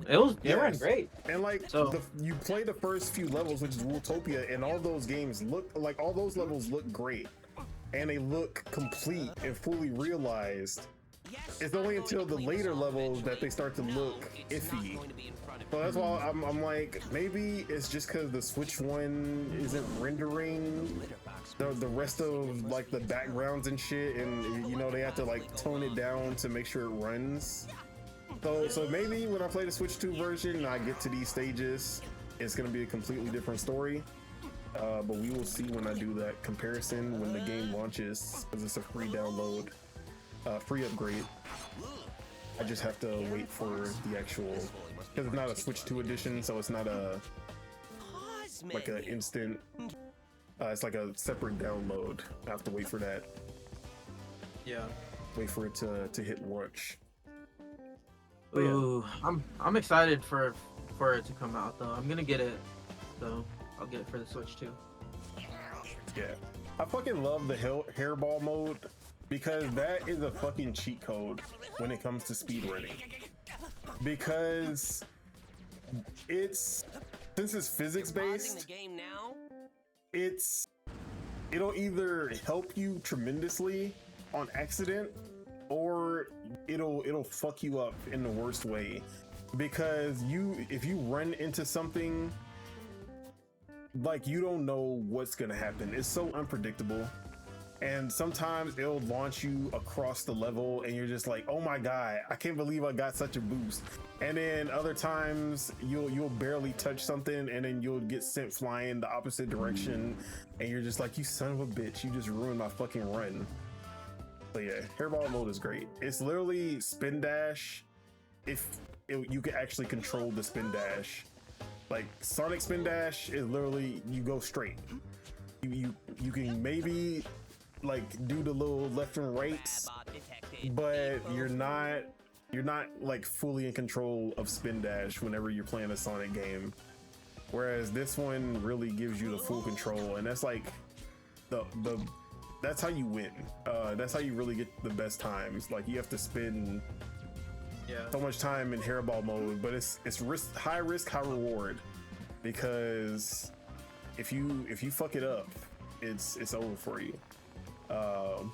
But if you really play your cards right, it's gonna get you those higher times, or lower times, I should say. you don't want higher times. But yeah, Bubsy 4D, amazing for speed running. If you aren't into speed running at all, you might not get too much. Like you'll finish the campaign in a couple of days, and then you'll be like, that was it. If you don't go back and actually do any speed running, you might not get as much enjoyment. But or you'll just be like, okay, that was a short and sweet game for $20. I got my money's worth. Cool. But yeah, Bubsy 4D. Check out the full review, Lords of Gaming. Hell yeah. But that was everything that I've been playing, and we are an hour 30 minutes in. That's crazy. Okay.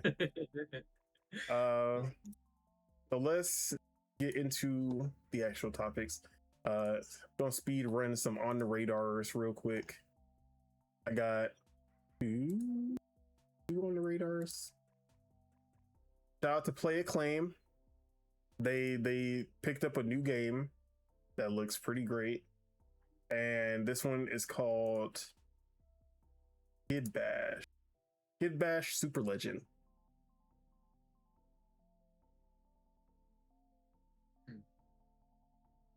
And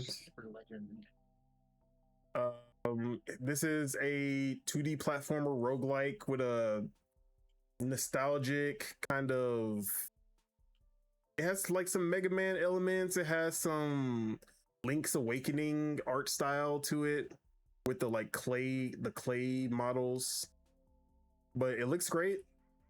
The 2D platform. Yeah, that's what I said. Shout out to Acclaim. Nice. Yeah, they picked this one up. This is their newest game in the lineup. One of the first new games that we've seen since the Play Acclaim showcase that they showcased all their games. But the gameplay looks really good. There's melee and like Mega Man style shooting 2D side-scrolling platforming with some roguelite elements. It looks really fun. It looks like they borrowed some inspiration from a lot of games but it works. I like the punching gloves look great. Like you're just literally you're just bashing the enemies and like flying all over the screen. The boss battles look pretty crazy as well. But this game, Play Acclaim is showing that they really have an eye for these great looking indie games. What's the other one from them? Hyper Yuki or something like that? Still waiting on Hyper Yuki. We need Hyper Yuki some one of these days. We need that. I think they showed off a new trailer of that recently, but I think it's gonna come out this year. Yeah, it's supposed to be coming out this year. I don't think any of their games were 2027 or beyond from the showcase. And the second game is a Ninja Gaiden-esque game where you play as an ant warrior whose queen was kidnapped, and he is on the hunt to get the queen back. And this game looks fucking sick. What's it called? It's called Project Ants. I don't know if that's the final title or if they're still working on the title, but it should be the second link in the notes. Oh shit.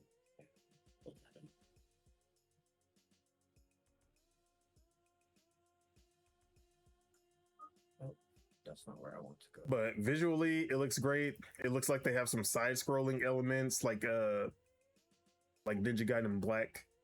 But then it goes into the 3D action. You're running on walls. Oh. There's a grapple hook. I always love to see a grapple hook. It's visceral. There's dismemberment. So yeah, this game definitely lives up to the Ninja Gaiden-esque. It feels kind of Ninja Gaiden Black, Ninja Gaiden 2. And for it being an indie game, visually it looks really impressive.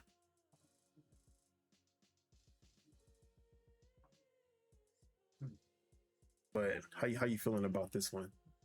Yeah, this looks pretty fire. It kind of is giving me like Phantom Blade Zero vibes a little bit. I was thinking not Phantom Blade Zero, but the other game that was at the Xbox showcase in January, Beast of Reincarnation. Beast of Reincarnation. It's giving me Beast of Reincarnation vibe. Yeah, man. This looks pretty good. Looks like an Unreal Engine game. That's probably why it looks visually good. Yeah. Let's just hope it doesn't looks stutter. A little bit. And... yeah. What's it called? It looks like what was I gonna say? A little bit less character action and more souls, for sure. Yeah, but definitely a little bit slower, but I still feel like it has not, because Ninja Gaiden does have, except for 4, which is a lot more fast paced, but like the older Ninja Gaidens, they have, you can feel some of the like slower energy versus like a DMC or Bayonetta. But I can see a little bit of both the Souls and the Ninja Gaiden. But definitely looks like there's a lot more one-on-one, which definitely feels more Souls versus getting jumped by 6 ninjas and one of them is grabbing you and blowing you up and all the bullshit you have to go through in Ninja Gaiden. Yeah. But yeah, Project Ants is the game. It's on Steam. You can wishlist it now. Oh, it's a Metroidvania also. It's a 3D Metroidvania, which we do not get enough of. I really feel like that is an underutilized genre of game. But that is all I had for On the Radar. Anything that you wanted to showcase? Nah, I don't think I have anything this week. All right. So we already talked about Forza Horizon 6 and Bubsy 4D. Let's get into our first news topic, which is just a quick one. We have a new studio that is opened up, that is formed, called Studio Reset. Coming from former Mass Effect, Dragon Age, and The Long Dark developers. This is coming from VGC News, who reported it. So they're from former BioWare, as well as the Long Dark developers have come, Inflection Games and Timber Games. All people from those developers have come together in Canada to start this new studio. So already I'm getting RPG of some kind, maybe not super deep, large scale Mass Effect level, but I'm expecting something RPG-esque. What are you thinking? What's the Long Dark? That's like a survival game? Yeah, it's like a single player survival game with a bunch of different, like, it's kind of narrative driven because it's like random events that you have to survive versus like something like Grounded or Sons of the Forest, where it's like a long-term open world. You're kind of just building and progressing. This one is more like you're doing runs and like you die from shit that just happens and then you start over. If I'm remembering, if that's the one I'm thinking of.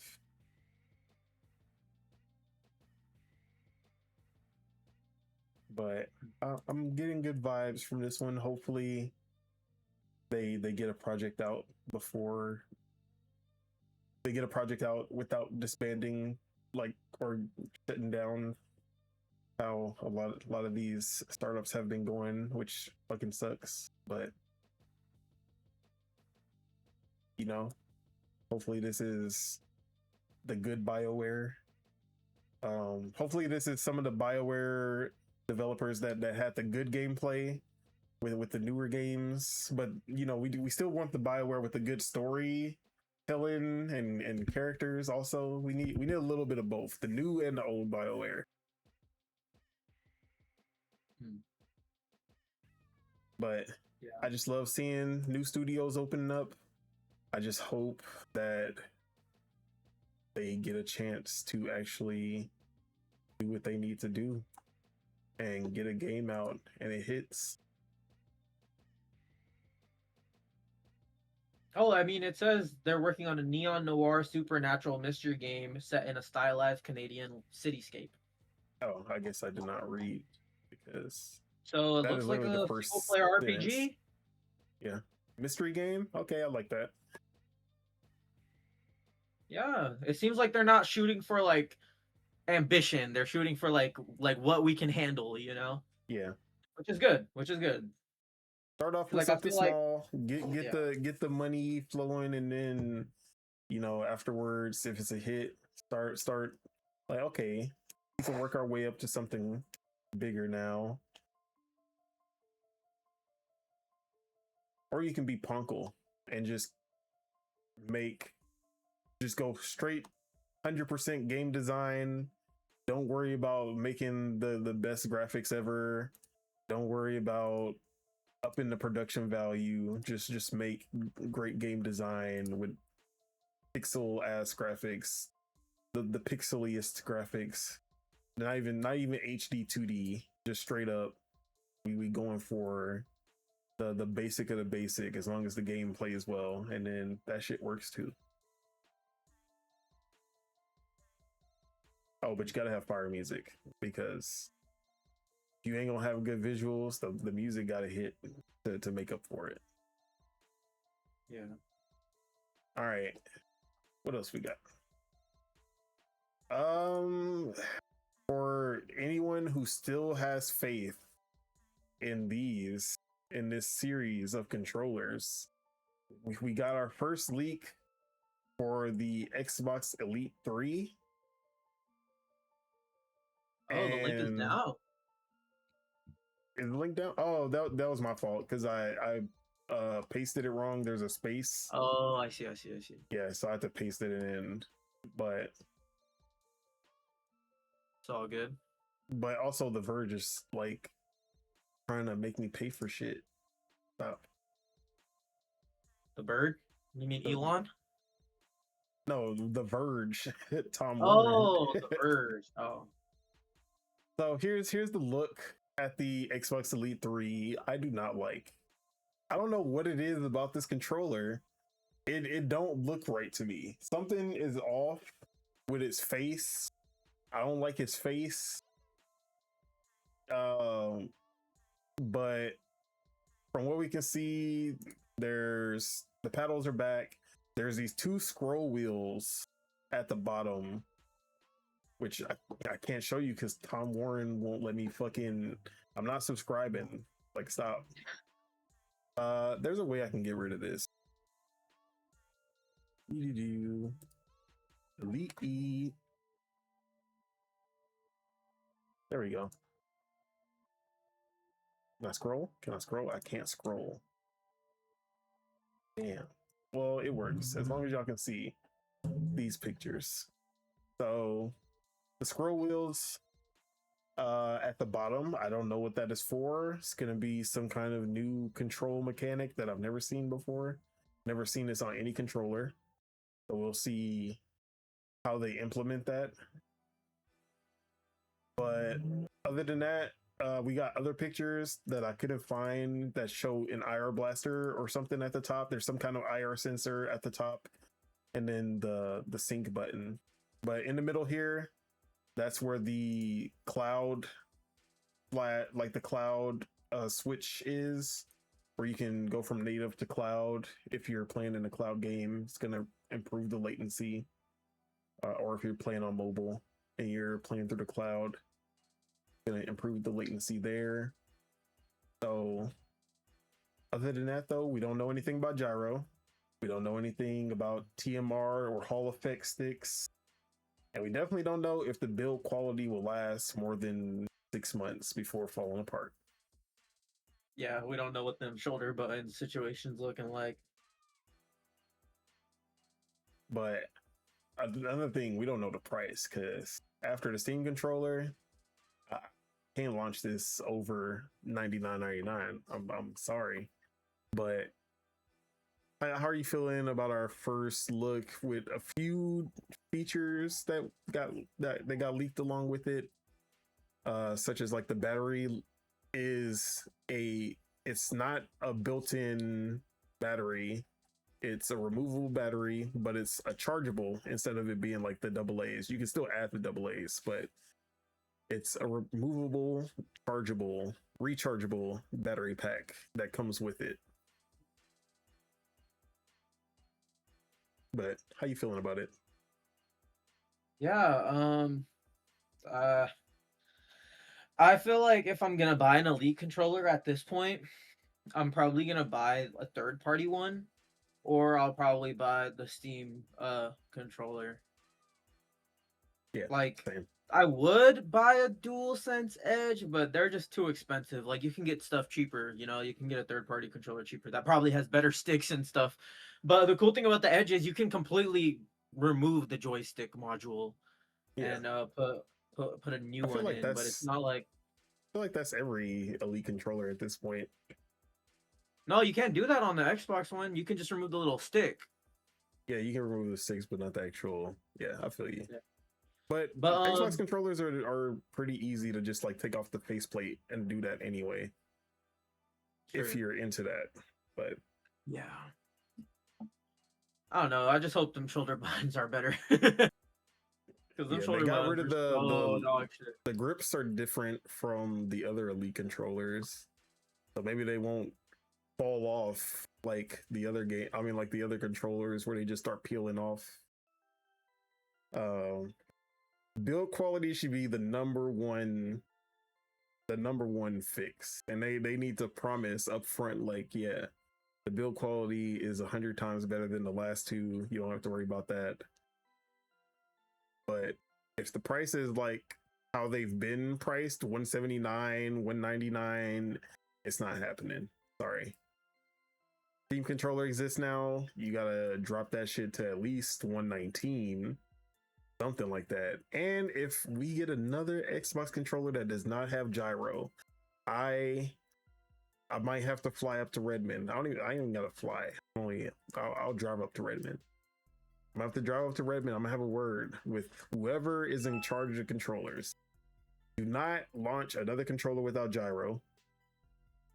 And do not launch another controller without any kind of haptics. HD Rumble came out in 2017. Y'all should have at least like Switch 1 levels of HD Rumble in there. Like that's the bare minimum. You have to have haptics and not fucking rotors still. So that's the two things that really matter to me. But I've never had an Elite controller, and I really don't plan on getting one unless I see a deep sale that brings it to like $80 maybe. I'll think about it at that point. But that's where I'm at. Yeah.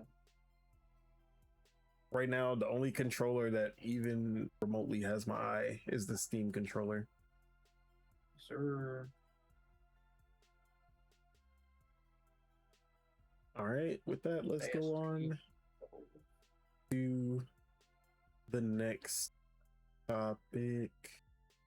I'm actually gonna move this one up. That's we're already on Xbox anyway. For sure. I fucked up the link on this one somehow too. I don't know why the only two Xbox topics I fucked up the links for.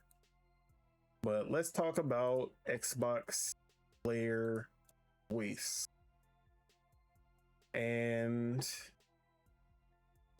another Asha small but impactful move, just making the little things seem more important just because of how like that's just how bad it was looking for Xbox, where the small, like very small moves are very big, because it really seemed like nobody was listening at all to the Xbox, like to what Xbox fans wanted.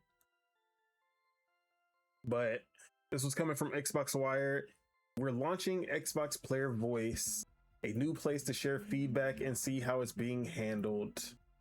And then I'm pretty sure Asha said something, so let me read what she had to say, if I can find it.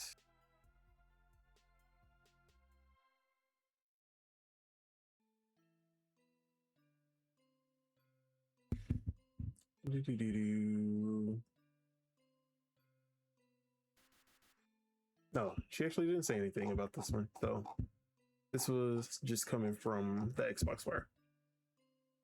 Oh yeah, I forgot to talk about the Forza numbers. Forza is doing really good. If you didn't already know that, Forza's doing really good on Steam. Has already crossed 6 million players in total, and it's doing 277,000 concurrent. That was the last peak that it got, and it was like 170,000 in the premium phase, which is the $120 version, which is insane. It's past Halo Infinite's peak numbers on Steam, and that was a free-to-play game, so it's doing really good. This, you know, if Forza, if every game came out just 1/3 of what Forza is doing, there would be no need for PlayStation. That's all I'm saying. If 1/3, you get 1/3 of these numbers on at least like 2/3 of the games that come out of Xbox Game Studios, there would be no need for PlayStation. No need. And it and it shows that they can do it. They just have to make compelling games that have mass appeal and are the best in their genre. Like they're a top game in their genre. But genres that matter, because like being the top game in the RTS genre doesn't always. I mean, no, RTSs can get up there. I be acting like Age of Empire isn't a big, like that game does numbers. It does the low key numbers though. No one be reporting on how Age of Empire still holds its audience to this day. But things like being the best narrative historical RPG, like Pentiment, is not gonna be the game that gets you those numbers, you know. Yeah. So also, if you're gonna make anything remotely AAA, it needs to look and feel AAA as well. That's a big one for a lot of people, if you haven't noticed, Xbox. But I digress. But players, Bongo Cat. What is this? we fucking love Bongo Cat. Wait, what are you talking about? Is that a new game? Yeah, it's a new game and it has 135,000 players right now. Hell yeah. What is this? It's probably more PC slop. I feel like that's one of those Oh, it's free. yeah, it's free. Oh, is it an Idle Hero game? Yeah, oh my god. I think it's oh yeah, this is one of those they collect as you type and do shit. So it's like it sits in your corner. Yeah, like it sits in your corner as you're like working and stuff, and then as you're typing and doing all kinds of things, it just does a little bongo, and then it number go up. So it's yeah. It's okay. not yeah. If we want to have a discussion about what's not a game, mixtape is a game. This is not a game. This is a desktop companion. I see. But it has microtransactions. Oh my god. Yeah, that's hella funny.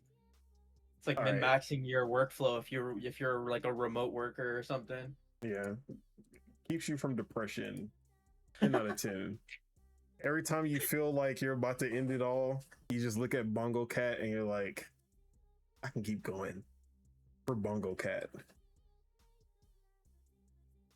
All right, so Xbox Player Voice is basically a new forum on Microsoft.com's feedback portal that basically puts together all of the feedback that people have for Xbox. and then compiles it from the most upvoted to the least upvoted. So let's start with I'll actually put it up on the screen so everyone can see which one is number one, and it's pretty easy to guess what that is. Exclusives. Xbox was built off of great game exclusives. You cannot sell any consoles without a reason to buy the console compared to your competition, or even sending your tentpole games over to your competitor. Bring them back, please. 14,000 upvotes. This is the top by a pretty large margin. Secondly, make online multiplayer free to access. Online multiplayer availability for all games across all generations of Xbox should be free, and all the features of Game Pass into one subscription for $9.99. Like, yeah, you had us in the first, you know damn well you were not getting Xbox Game Pass Ultimate for $9.99 in 2026. You tried though. I like how you try to slip that in. But definitely with the first part. Backwards compatibility. Really would love for Xbox to start focusing on backwards compatible games again. That's a big one. That probably one of the biggest, probably the worst things that happened during this generation was them just randomly stopping doing the FPS boosts and the backwards compatibility and just blaming it on, oh, you know, licenses and technical stuff. We can't do it anymore. Like, we know damn well, especially after buying Activision, there's no licensing problems that's stopping them from getting prototype with FPS boost or some shit like that.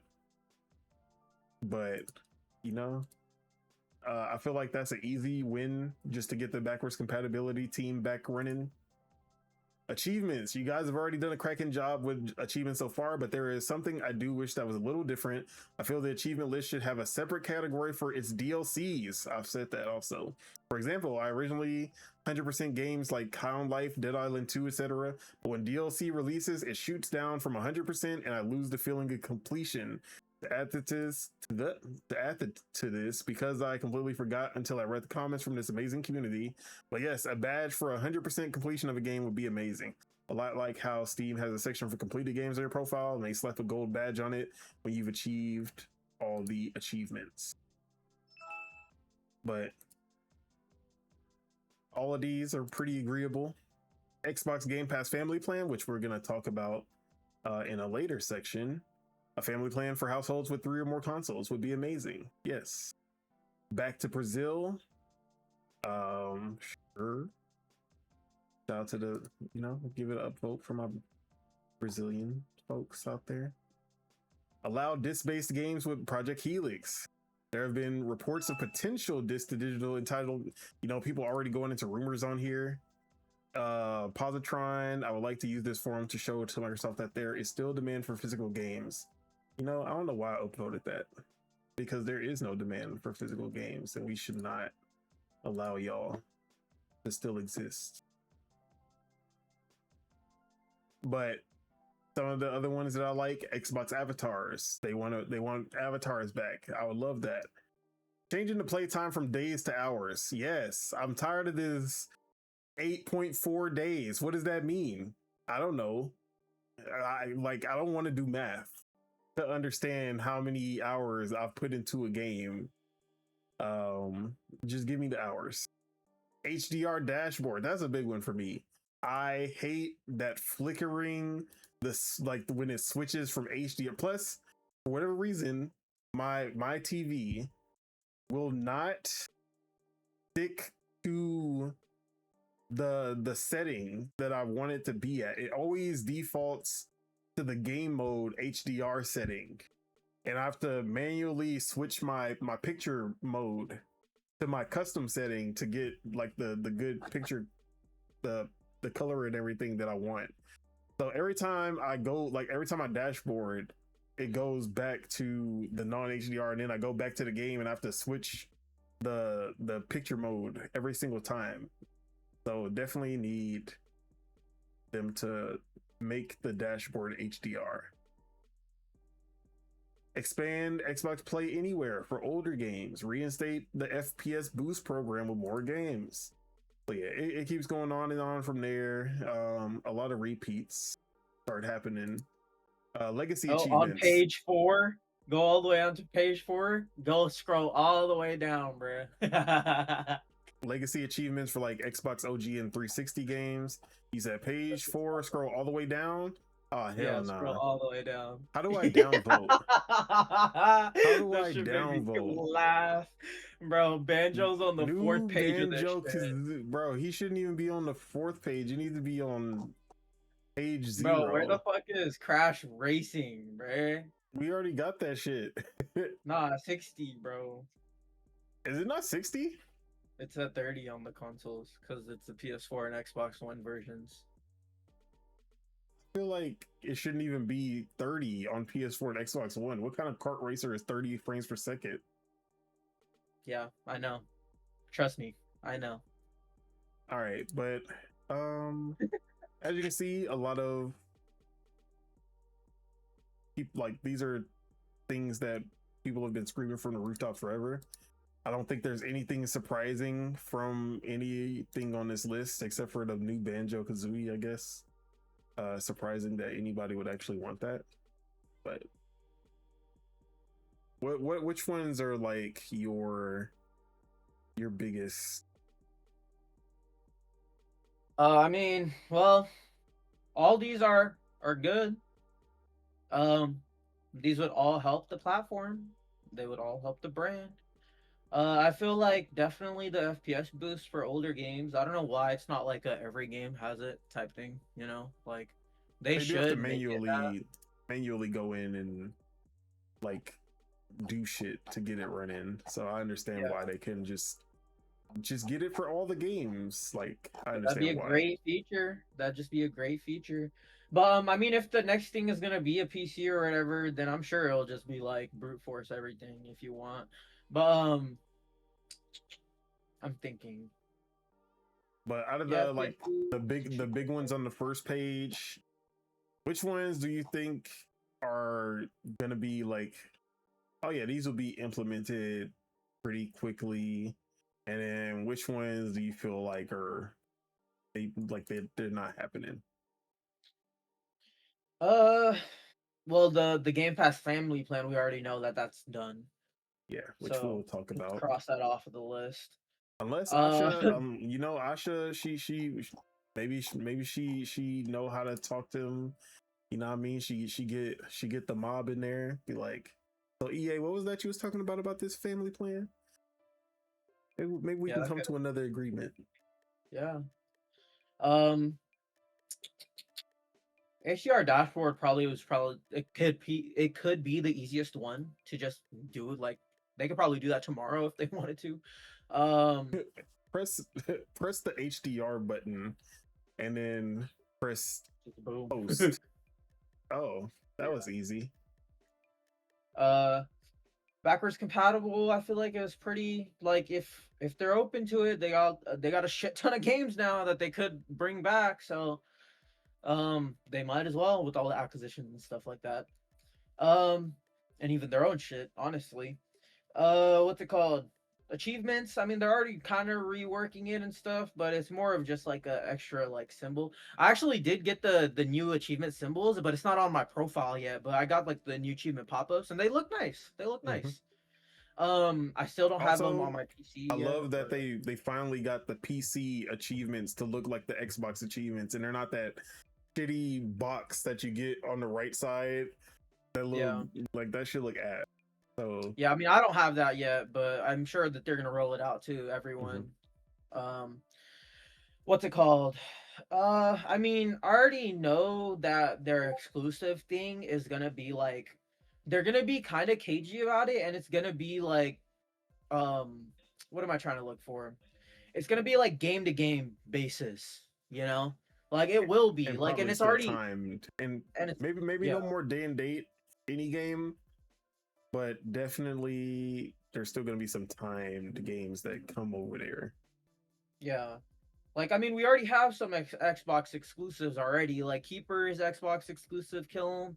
Look at the Subnautica games. 2. Look at the games that you're saying are fucking exclusives. Keeper and Kiln. We don't. Those are the ones. Take them over to PlayStation. We don't want that shit. I want them to have. I want them to have Redfall. Forza right now. I want them to have Forza Redfall, not Forza. Give them Redfall. Yeah. But I mean, I don't know if you've seen the Fable Twitter account, but they just tweeted out the other day. They're all like, it's coming out on all the platforms. So hey man, it only take one tweet from Asha to shut all that shit down. That's all I'm saying. Yeah, we'll see. It only take one June at the June showcase. Say only on Xbox for the first year. Like if it comes to them later, ooh. As long as it's not day and date, stop that day and date shit. Yeah. Actually, you gotta get at least 1 year into the Helix generation with a upgraded Fable as one of the launch titles, and then you can give it to them after that. But don't day and date no more.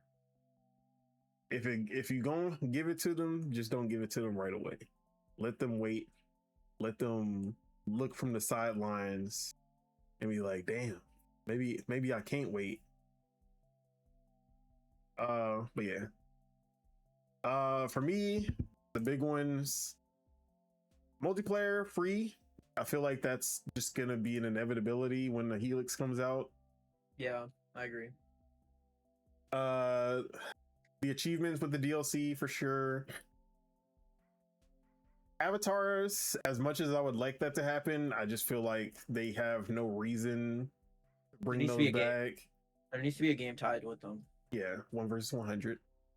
Or a Tomodachi lifestyle game or something. That'd be cool. They fucking wish. Especially like, bro, put Copilot to use and make a Tomodachi life with different voices with the AI. That would be the only time that AI voices would actually be accepted.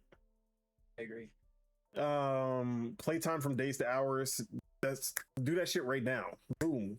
It takes one switch. Okay, here you go. Hours. HDR dashboard, another one that they just need to do. Backwards compatibility, I feel like that would be a little bit more long term, but I could see it happening, especially with it being number 3 on there. I feel like they maybe underestimated how much people cared about backwards compatibility, or they just really didn't care back then. But we'll see. I guess it depends on how much work actually goes into the backwards compatibility program, because it doesn't seem like it's a super easy switch.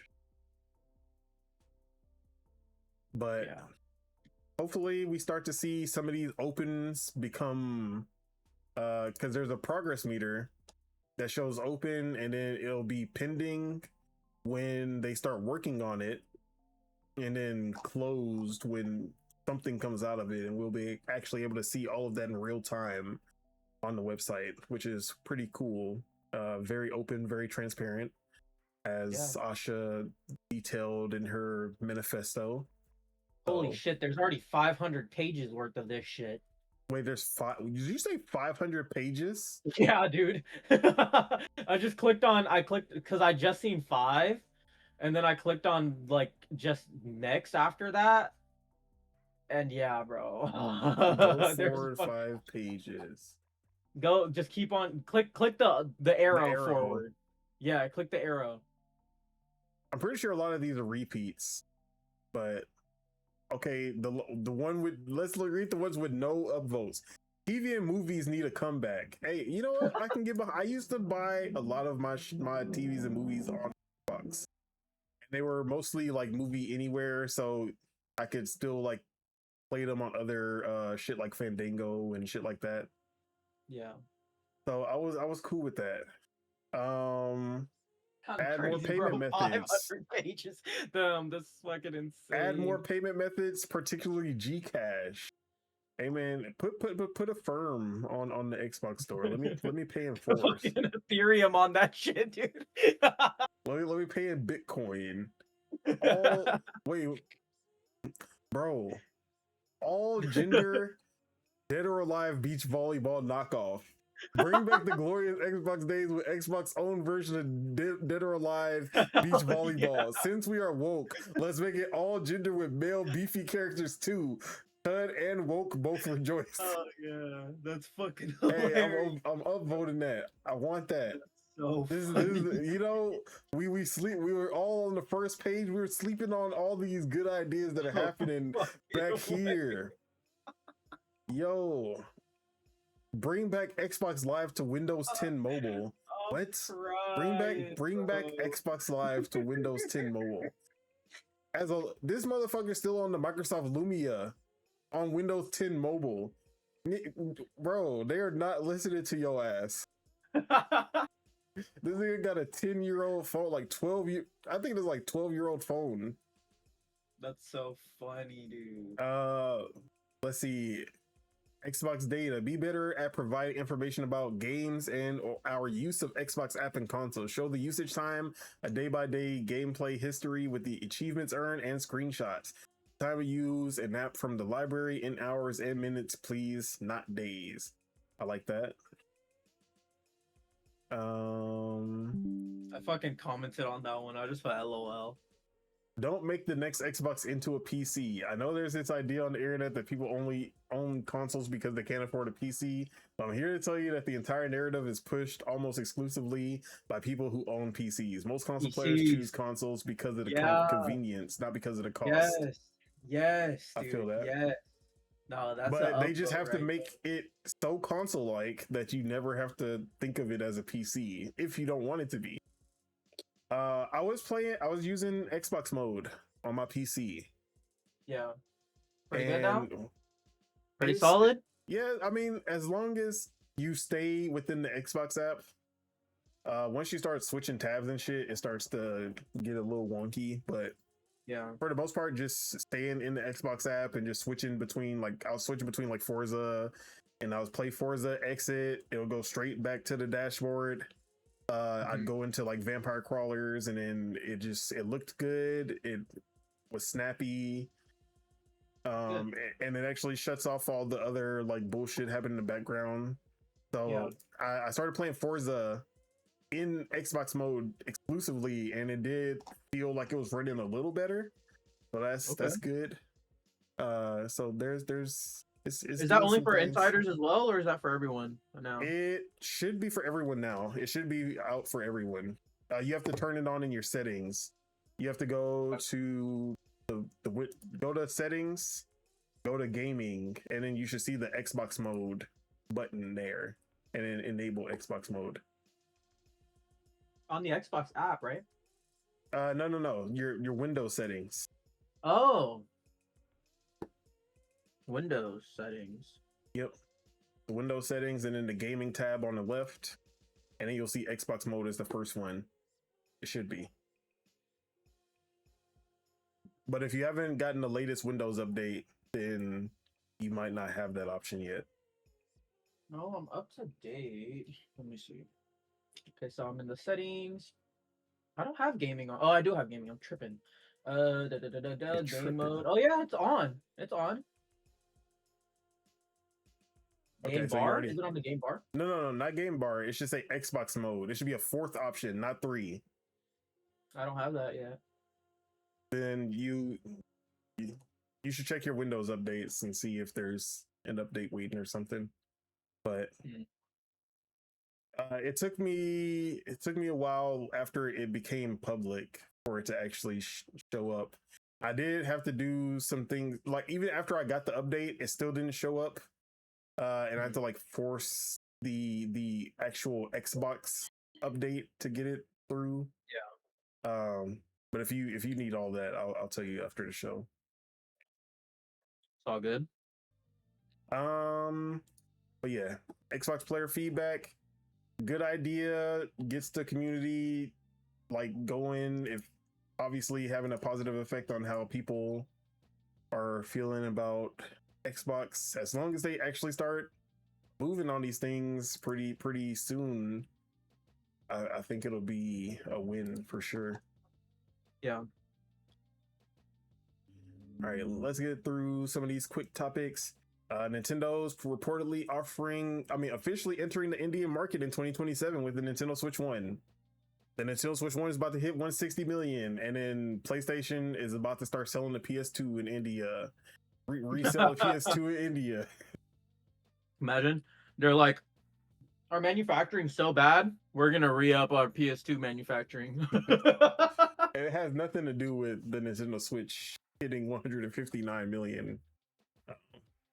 No, this one's interesting because didn't they just pull out of China? Nintendo? I feel like they just pulled out of China, or they just like turned off their like eShop services or something in China. So they're like leaving the China market and like jumping into the Indian market, but hopefully they don't overprice it because it's still a Switch 1 and the Switch 1's kind of old now.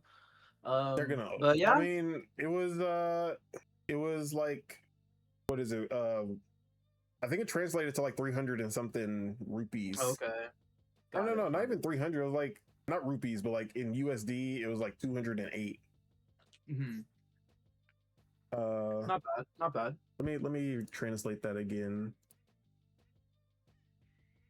So it's 20,000 rupees, which I'm gonna search, is $207.80 US dollar. So definitely cheaper than what it is over here. It was always 300. Cheaper than what it is in Japan also, as far as like translation. But I don't know how it, like, direct translation doesn't always translate to how people, like, how many people will actually be able to buy this like easily in India. Sure. Yeah, because it's like we see like, oh, the games are made cheaply in Japan and all that, and then it's like, yeah, because they're also not getting paid that much. Yeah. So it's like, yeah, it's funny, but yeah. So I don't know how much 20,000 rupees like compared to $200 over here actually is. Is that something that they can just drop like it's nothing? But yeah, I think this is a good move. These emergent markets, they want to play games. It doesn't need to only be mobile games and free to play PC games. There's a lot of room for growth in the console market if they just show up.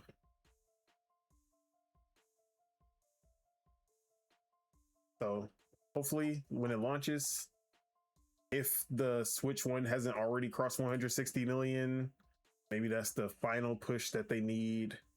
And then we can finally say the Nintendo Switch 1 is the highest selling console of all time. That'd be awesome. Speaking of Nintendo, consoles aren't dying, bro. Shows that consoles aren't dying. Oh yeah, consoles. Like, I understand. Oh, there's definitely more people going to mobile and PC, but the console market is still there. It's like people buy consoles all the time. They might stay on mobile for a while, but like they always talk about, oh, the kids, they're playing on mobile and they're playing Roblox and Fortnite, but kids don't play, like, they don't always play these games their entire life. They grow up and they like, you know what?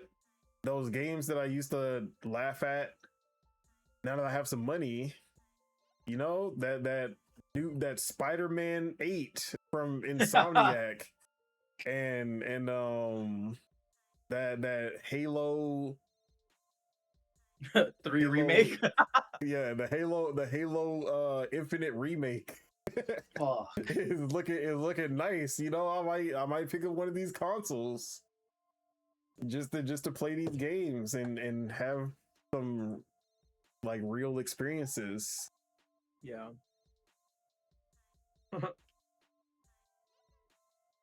All right, but Nintendo randomly announced a new IP that is coming out in 1 week,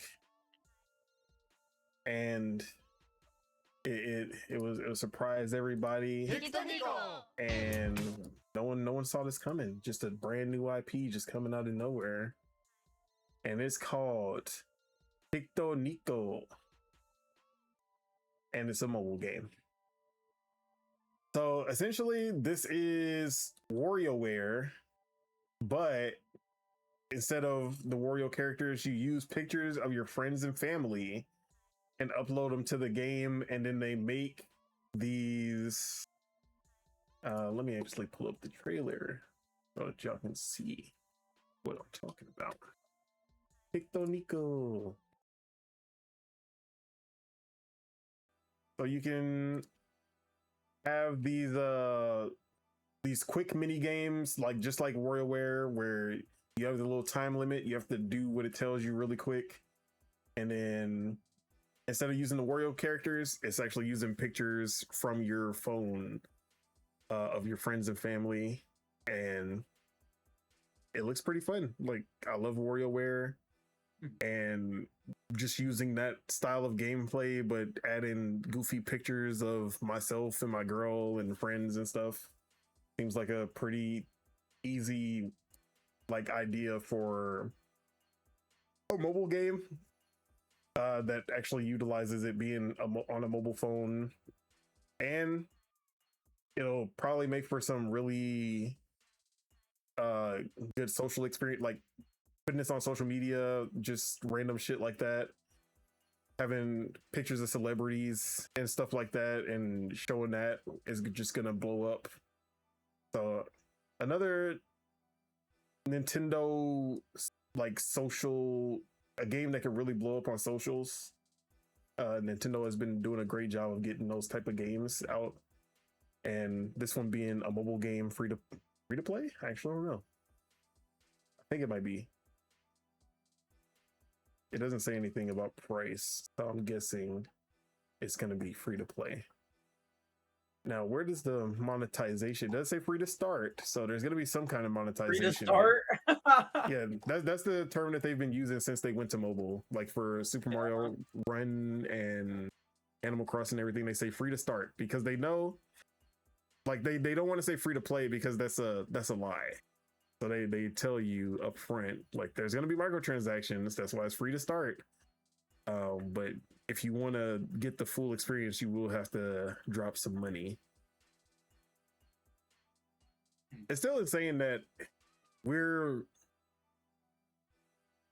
would you say microtransactions became very prominent in gaming? Probably like 26, no, maybe 2015 and up. Whenever Maybe whenever they started money gouging it with like 2K and Fortnite and like FIFA and all that, when like Ultimate Team like started popping, maybe like 2013, 2014 2013, 2014. Yeah. League of Legends, when that started getting popping too. Yeah. But I feel like PC, they always had that because it was all those free to play MMOs, and that was just the thing back then. If you didn't want to pay for the subscription, you were going to pay to win. You were going to pay to win. But yeah, I feel like 2014, 2015 is when microtransactions really started to pop off, and Nintendo still has not had a single like paid Nintendo Wii U, Switch 2 game with microtransactions. That's true. But on the mobile store, that Fire Emblem Echoes, they were like, haha, we about to get you. We about to get your Pokemon ass. Go. Pokemon Go? You want Pokeballs? You see a rare shiny Charizard and you don't have no Pokeballs? Time to drop some money, boy. What the fuck? You gonna let this shiny go? You just gonna let it go? You better open up that wallet. I swear they only drop the best Pokemon when you run out of Pokemon. As soon as you run out of Pokeball, you about to find that one Pokemon you've been looking for this whole time. They know. Yeah. So yeah. But Picto Nico looks pretty cool. My my Nintendo Switch 2 camera idea didn't happen, but if it did, this would be a great game for that. All right. What else we got? Exit. RGG. Exit. All right. I was closing out all these extra tabs that I had. Yes, all right, we need to talk about RGG because ever since what's his name left, I'm telling bro, I'm just saying the correlation is correlating. You know what I mean? What was his name? The original founder or head of RGG who left the NetEase. It's like Nagoshi. Yeah, you know, Nagoshi leaves. You know what I mean? Some shit start popping off. I'm just saying, bro. That's true. First it was damn, I'm already forgetting the name of the game. We just talked about it last week. Stranger Than Heaven.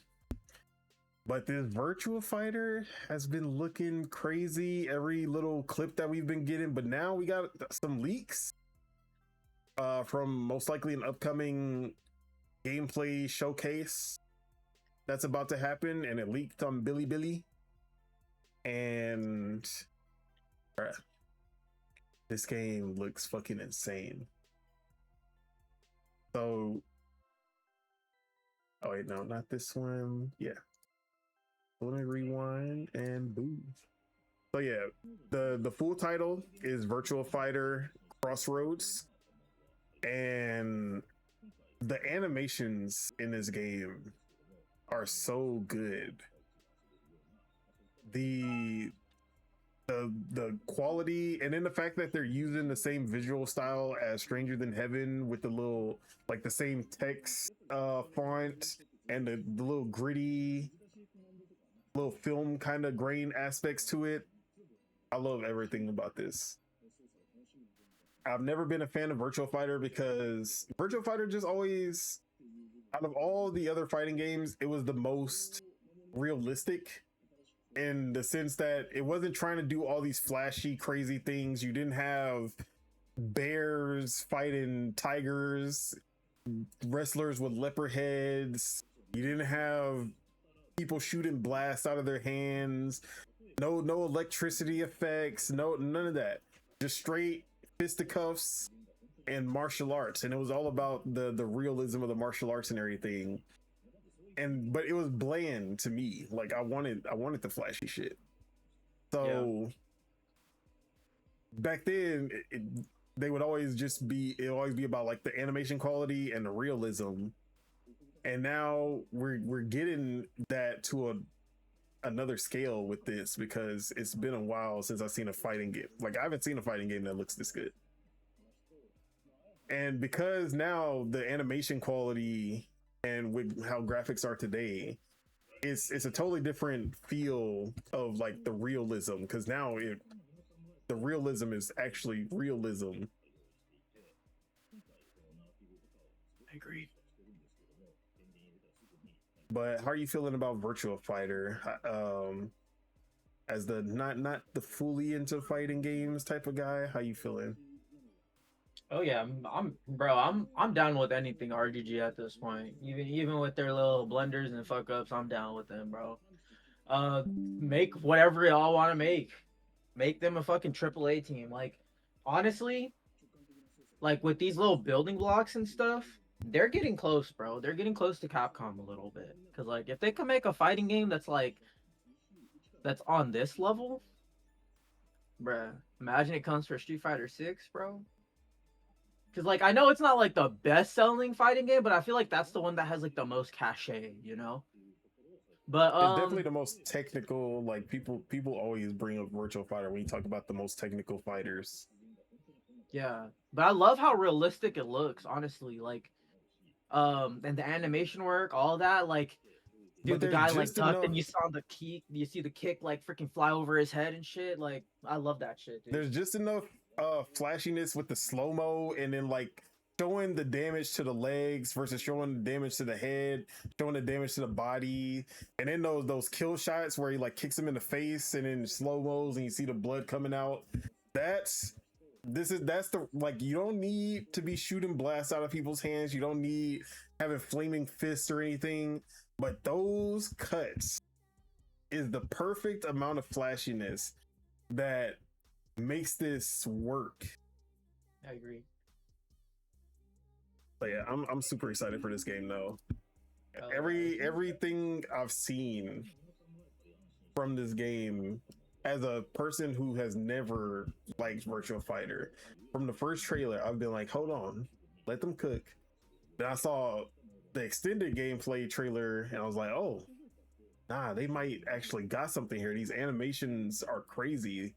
The fact that there's no like fake hits where like the punch goes slightly over the head but it still registers as a hit is like, no, if the punch goes over the head, that shit misses.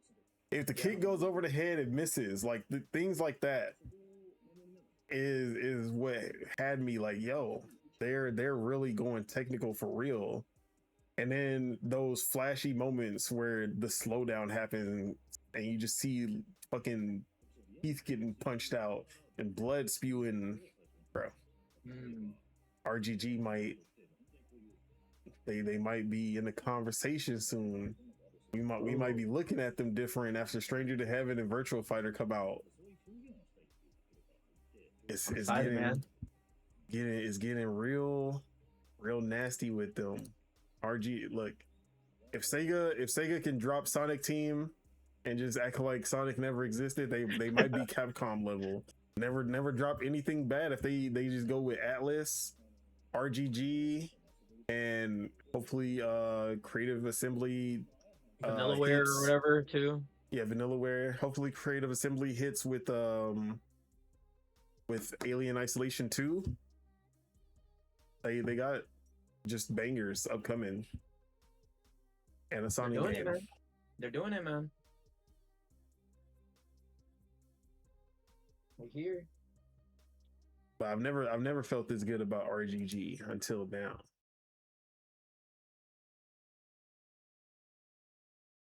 All right. We got some AC Black Flag previews that came in. Sir. And it's looking good. It's looking really good. So Skill Up said it's one of the most ambitious remakes ever made. Wow. I feel like it's bloviating a little bit, but I understand where he's coming from. There's around 6 hours of new content. From what we've heard, naval combat has been reworked by the same studio as the original 2013 game. Little to no RPG elements. Good. Combat isn't just the modern AC combat dropped into Black Flag. It's a unique combat model greatly inspired by the original. New content includes new islands, quests, locations, and a new recruitable officer system. An epilogue chapter has been added for Edward's story. Modern day storylines has been completely removed. So there's no modern day storyline in this one at all. Wow. Underwater diving has been expanded. New sea shanties, UI and menus have been overhauled. The rope dart is now unlocked early in the game.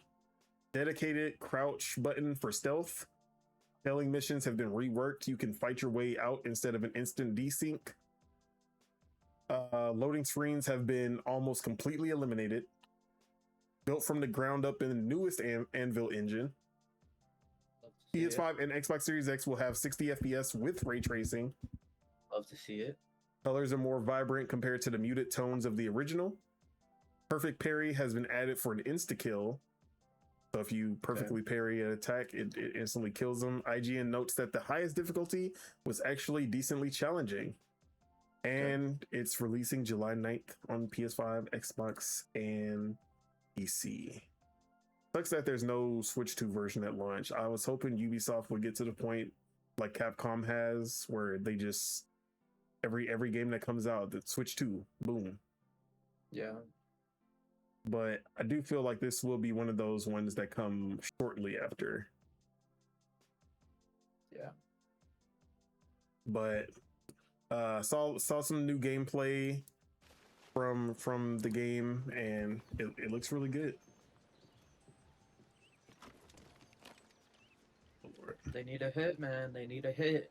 I think their stocks plummeted like 20% or something like that. So yeah, they definitely need a banger. They need to sell some.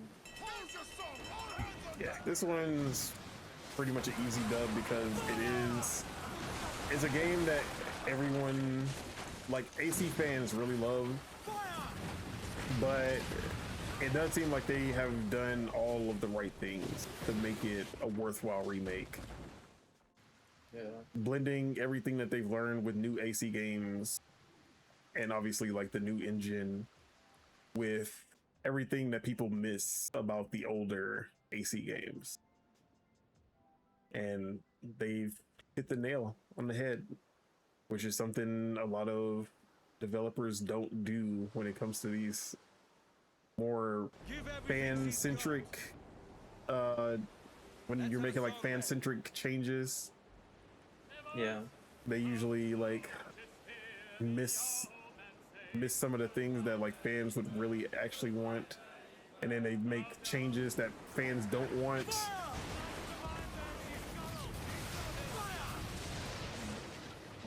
But yeah, I'm excited about this one. Like I said, I didn't play AC4. I was pretty much done with AC after 3 until they turned into RPGs. So I'm excited to jump into this, especially with everyone really liking the combat, as it not being just the RPG style combat. It's being its own thing that actually feels like an enhanced version of the old games. So a little bit of Arkham, but more agency. Your last mistake, mate. But yeah, hopefully this is a big win for them, because they definitely need it. All right. We still got a lot of topics, but damn. Let's speed run through some of these. Yeah. All right. Let's talk about the Game Pass family plan. First and foremost, fuck EA. Because the Game Pass family plan that was being tested, and it was looking too good to be true, and the prices were looking really good, and it was like, man, once that family plan dropped, they about to have a lot more subscribers, because the price for the family and just having more players, I think it was up to 5 different people on one plan, sharing that with your friends, all types of things. It was gonna be a win, and I've been waiting on this one, because then I could definitely, like, Cindy wouldn't have to be on the Xbox to utilize my Game Pass. I would have the family plan, and then she could be on her PC, which is more suitable for her, and we don't have to worry about like her having to go to the console just so we can play something together. So I've been waiting on this, but it seems that we got the reason that it has never come to pass, and that is because EA was just straight up not with it. They were like, nope, we ain't getting paid enough for this shit. Yeah. And I guess Xbox didn't want to cut a higher check to please them, and so it just never came to pass, which sucks for one publisher to be enough. I mean, I know EA and EA Play and everything, like, they are a big part of Game Pass ever since 2020, but EA is not really putting out nothing crazy like that. You could have dropped them, bro. Drop them off the label if they ain't trying to play. Know what I mean? Yeah, I agree. Nobody checking for no EA games. Maybe back then we were like, oh yeah, that Black Panther, that don't exist anymore. That Star Wars, they don't even make Star Wars games no more, except for Jedi 3. We ain't getting Battlefront 3, we ain't getting nothing. So feel like that was a big miss. All right, this one is definitely speculation, but shout out to James Woods with an S. James Woods is the voice actor for Hades, as well as just an actor in general. But Hades from Hercules. And there was a post where someone said, fun fact, did you know James Woods was so passionate about voicing Hades in Hercules that he offered to do it for free when the film ran into budget issues? He volunteered to return his salary just to make sure it got finished. He's also the official voice of Hades in nearly every iteration and every appearance since. And James Woods quoted this and said, not nearly, but absolutely every time Hades appears in any iteration, I do his voice. I was in the studio just a few weeks ago, in fact. I love this character, and the creative team at Disney never failed to do top-notch work.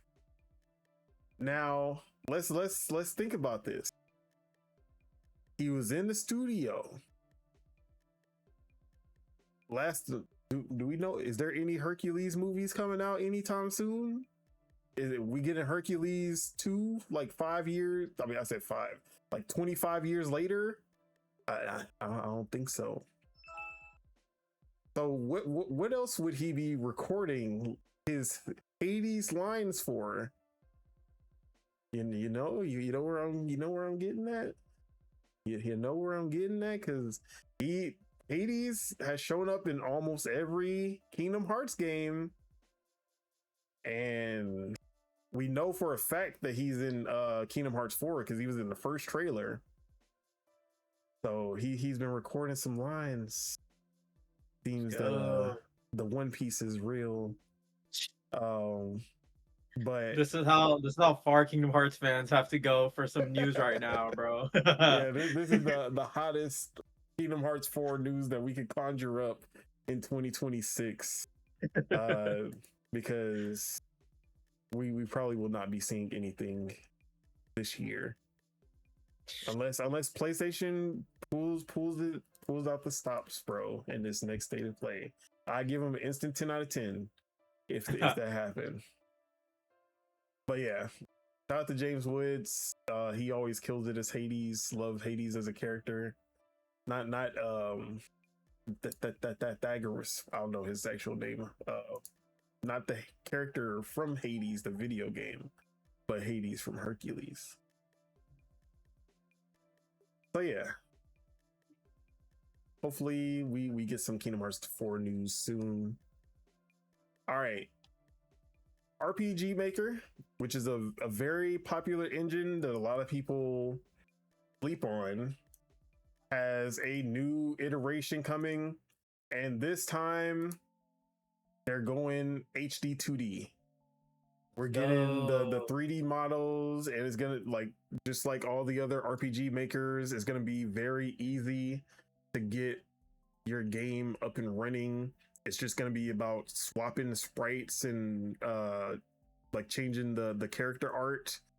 But as far as like making the maps with 3D models now, HD 2D style, in this like isometric 3D with the pixels, it looks really good. I have it on screen right now. But yeah, this is gonna create some of the best looking hentai games you could ever imagine, bro. Because that's literally what RPG Maker is used for 9 times out of 10. You like occasionally you'll get an Omori, or you'll get a Ib. Those games like pop off from RPG Maker, but for the most part, we know what games people are making with this. They're all degenerates. It'll be, but maybe with this update, because of how good it looks just on the preset out, like the preset assets. These are default assets. Maybe we will start getting some better like random RPGs popping up that actually hit out of RPG Maker, and Kimco.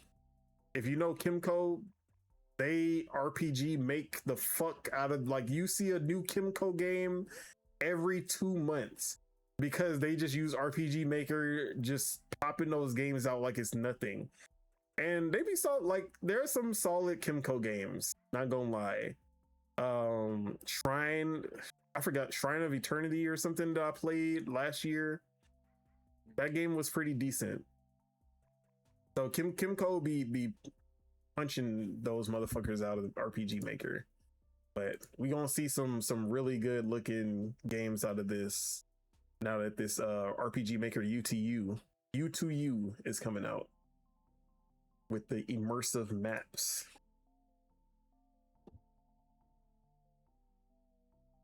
I'm gonna give it a try. Okay. I've used RPG Maker before. I have a little bit. I know how to do some things on there. When it comes out, I'm gonna see what I can do. Hell yeah!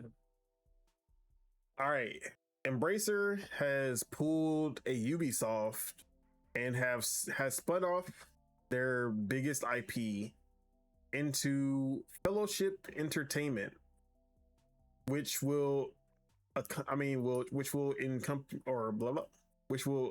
entail the IPs including Darksiders, Dead Island, Kingdom Come Deliverance, Metro, Remnant, The Hobbit, The Lord of the Rings, Tomb Raider, and more. So basically divesting their biggest IP into its own thing so that the rest of the fuck ups at Embracer Group don't tie it down. Saints Row is also one that they are looking so they actually said that let's see. So the ones that are staying with just Embracer Group, Embracer said that they are looking to steward their biggest IP that are still remaining, and they will be more actively exploring external partnerships for franchises including Legacy of Kain, Saints Row, Deus Ex, and Time Splitters. So it seems that they are going to be publishing these games with external developers instead of relying on their internal developers for these games. So how are you feeling about the divestment? And then as far as like the Legacy of Kain, Saints Row, Time Splitters, Deus Ex, who do you want who do you want to see on any of these IP, if there are any IP that you actually care about? I mean, yeah, all these IP are good. But I don't know, dude. Embracers. I mean, they like Embracer is like, they seem hands off, and as long as the game is doing what it's supposed to do, like we've seen Dead Island 2. The fact that Dead Island 2 actually came out and hit after that long ass delay that it had. And then obviously the Metro games have been doing great under there. Kingdom Come Deliverance 2 was a big hit for them. So what they kind of started to get their act together. It seems that they figured out which studios. They bought a bunch of studios. Obviously not all of them hit, and then they realized, okay, we need to focus on the ones that actually know what the fuck they're doing. Yeah. And it seems like they found the ones who know what they're doing. So like the Dead Island devs, Kingdom Come Deliverance, Metro 4A, obviously. And they're putting their chips all in those, which makes a lot of sense. But they still gotta figure out what to do with these other IP, because they have a great IP and it just seems like they just didn't have the right studios for it, which is crazy because Eidos Montreal, the creators of Deus Ex, were making a Deus Ex game. They killed them and then just said, well, I guess we don't have anyone making Deus Ex anymore. We're gonna have to pass it off to some rando. But all I'm gonna say, after Killer Bean comes out, get that team on Saints Row. Get the Killer Bean team on Saints Row, and we gonna have the best Saints Row since Saints Row 2. That's all I'm saying. Anything else like Legacy of Kain? I actually don't know who I would pass that to. Time Splitters, you know who I'm passing that to? The tried and true. People Can Fly, give it to them. People Can Fly will give you an amazing time splitter with some crazy weapons, just like the series is known for. Time travel, all of that is going to be A1. Give it to People Can Fly. So yeah, that's all I got for that. All right, now we'll get into some of the big topics. All right, Destiny is over. It's ending. The endless journey, the endless live service, the 10-year plan that has actually gone a little bit over 10 years is finally coming to an end. So they shared this on Twitter, the Destiny 2 Twitter. For almost 12 years, we have had the joy and honor to explore the Destiny universe with you all. Through all the ups and downs, surprises, and triumphs, building Destiny alongside our players has been a monumental privilege. While our love for Destiny 2 has not changed, it has become clear that after the final shape, we have reached the time for our shared worlds and Destiny to live beyond Destiny 2. As our focus turns towards a new beginning for Bungie, we will begin work incubating our next games. To that end, on June 9th, 2026, we will release the final live service content update for Destiny 2 to begin that new journey as a studio. Though active development may be concluding, we will ensure that Destiny 2 remains playable, just as the original Destiny is today. Many changes in this final update will aim to ensure that Destiny 2 is a welcoming place for players to return to. Proud of Destiny 2, the places it took us, and the legacy it has created. Because of you all, our universe is vast, built on years of shared stories, adventures, and victories. From the Cosmodrome, to the Pale Heart, to the Lawless Frontier, we have forged lifelong memories and friendships with you all. We are incredibly grateful to everyone who made that journey with us. From the deepest part of our hearts, thank you, and we'll see you in the stars. So Destiny 2 Moment of Triumph seems to be the final update. And end of an era. As much as I shit on Destiny, it is one of those live service games that did exactly what it said it was going to do. In 10 plus years, and they delivered a story that started and ended with the final shape, and a lot of people were satisfied. Like all the Destiny players who stuck with it enjoyed. I mean, there were some ups and downs for sure, but they were satisfied with the final chapter of Destiny. So who am I to hate on this? I'm not Flame. I'm not about to dance on their grave. That's funny. Yeah, I mean, I think that I just feel like, everyone says like it ended with final shape, so it's like they're kind of dragging it on, and games don't need to be supported forever. Like, I mean, yeah, I kind of like the idea of maybe them going back to releasing a game every 4 years or something. You know what I'm saying? Like if we could get back to that cadence, and maybe like, we get an extraction shooter this year, and like in 2029 or 2030 we get a fucking like single player and co-op game or something, and then like 2034 we get something big, and maybe Destiny comes back but it looks different. You know what I'm saying? Like, I don't know. I kind of feel like a nimble Bungie is better. I feel like that's what Sony wants from them, Is that what they want? Because I'm pretty sure they bought them for live service. Yeah, they bought them for their live service expertise, but now they want them for something else, it seems. They want them for whatever Nishino wants them for, and I'm with it, bro. They wanted the talent, and they were stripping all their talent out while and then making new studios out of the talent that felt like they were doing something. Gummy bears, bruh. I'm gonna write that down real quick. Oh yeah, Gummy Bear. We gotta talk. Yeah, Gummy Bears is definitely gonna be a prediction that I hope is here. I want to see that game, bro. Same. But yeah, I really don't have too much to say on this, but definitely an end of an era. Like it's a big game shutting down. I do feel like you can still keep going, just like World of Warcraft has ended multiple times with its story. Like it ends one storyline and picks up another one.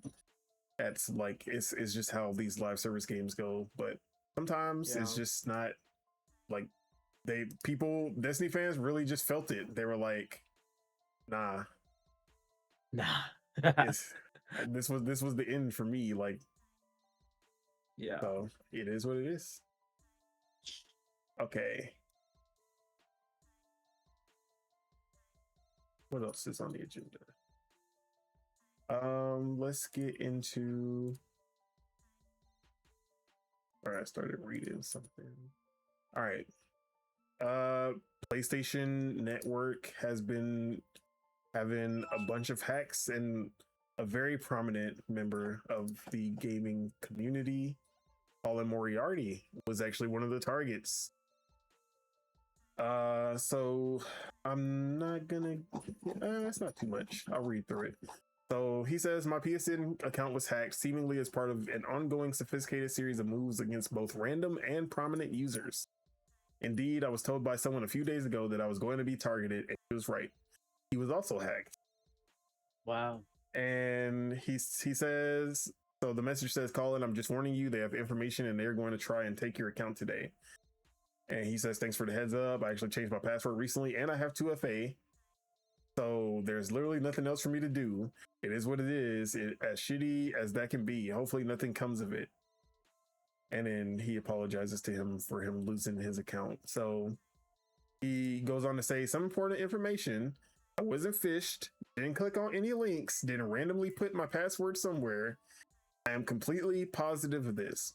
At the time this happened, my email started getting spammed with hundreds of random emails from all sorts of sources. Substack, EA, AliExpress, Slack, shit I'm not even signed up for.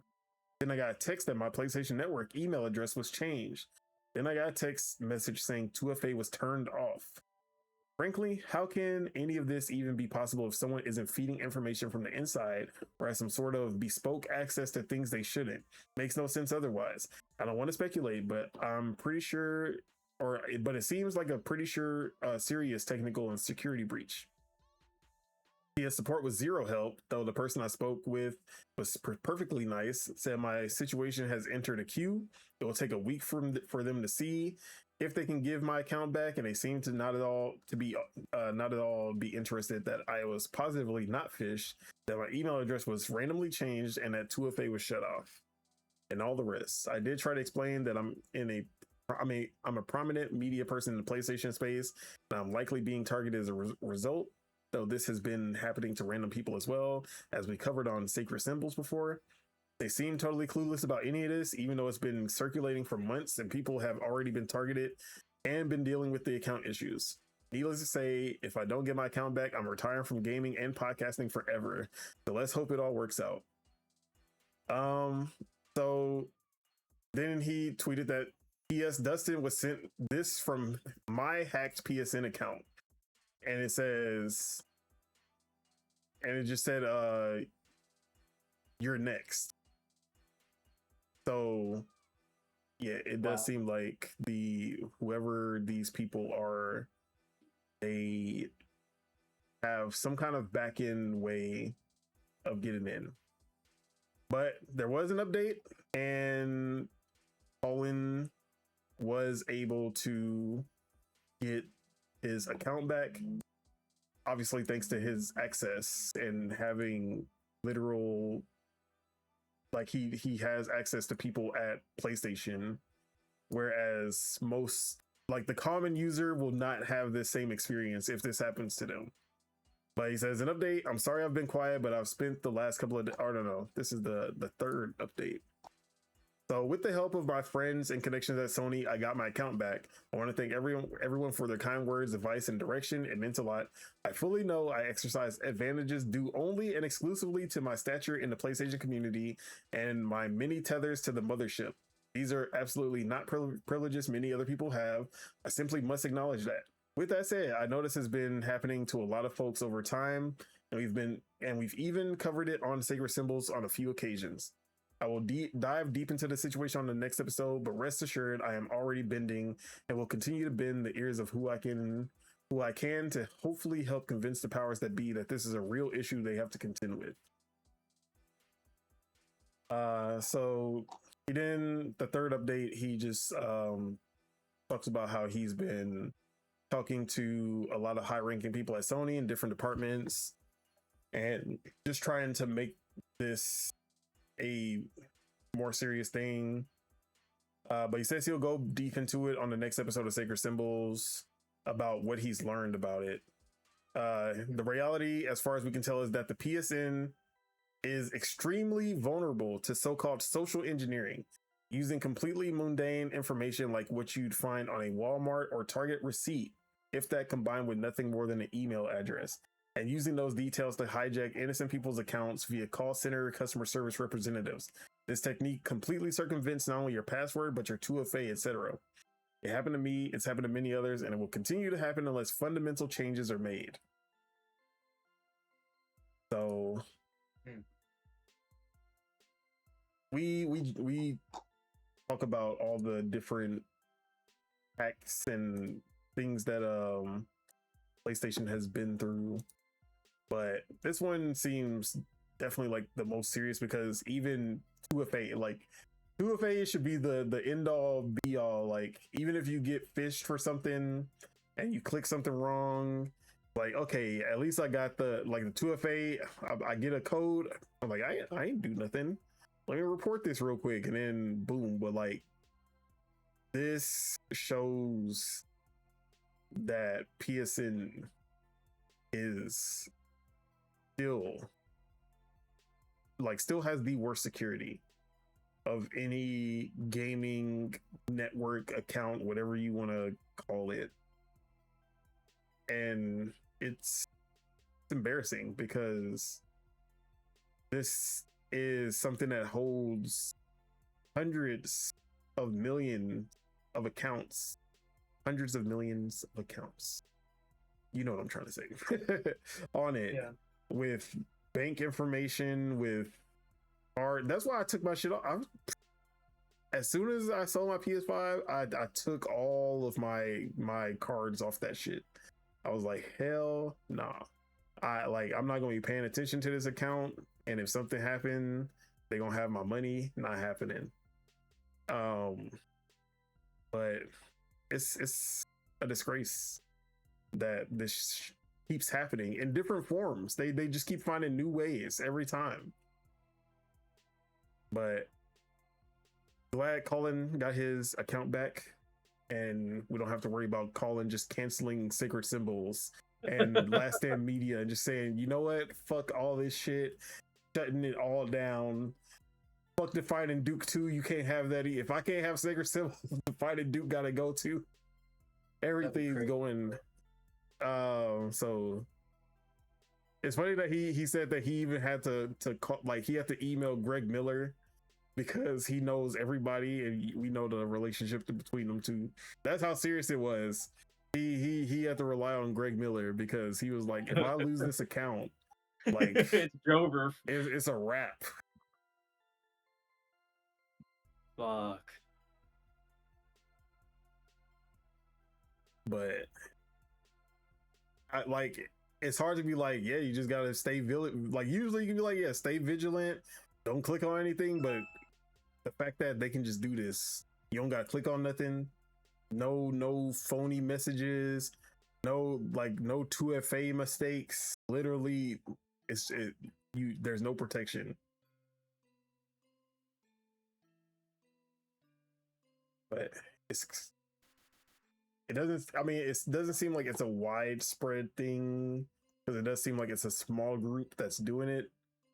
So it seems like they have to like focus on maybe 1 or 2 accounts at a time instead of being able to like mass produce this.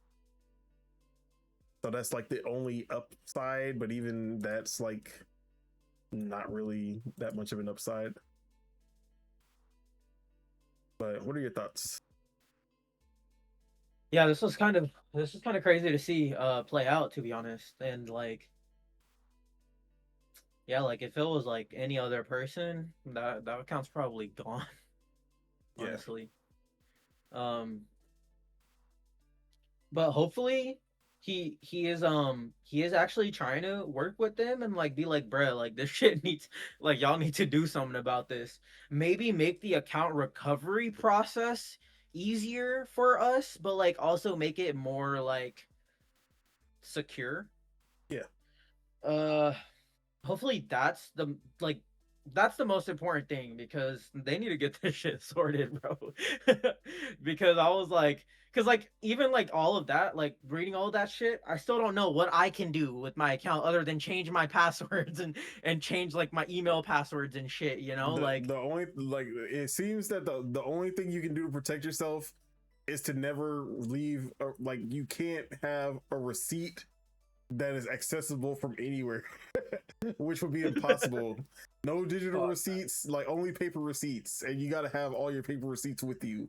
Keep them in a box in your drawer, and you can only make physical purchases with cash. That's the only way that you could ever not have this happen if someone was targeting you, because they literally get it from other websites. Under your, like, they find your receipts on other websites. Yeah. Which seems easy for certain ones. And they say like Target and Walmart, which is, who doesn't shop at a Target or Walmart? Like if you don't shop at Walmart, you probably shop at a Target. They gonna find, like, that's crazy. Exactly. But I remember we talked about this and we didn't really think anything of it at the time. It was like, oh yeah, they can hack you with just a receipt and an email, and that's it. And it seems like, I guess someone saw that and they were like, interesting. And they were like, let's go check. So yeah, real life villains out here, bro. Yeah, man.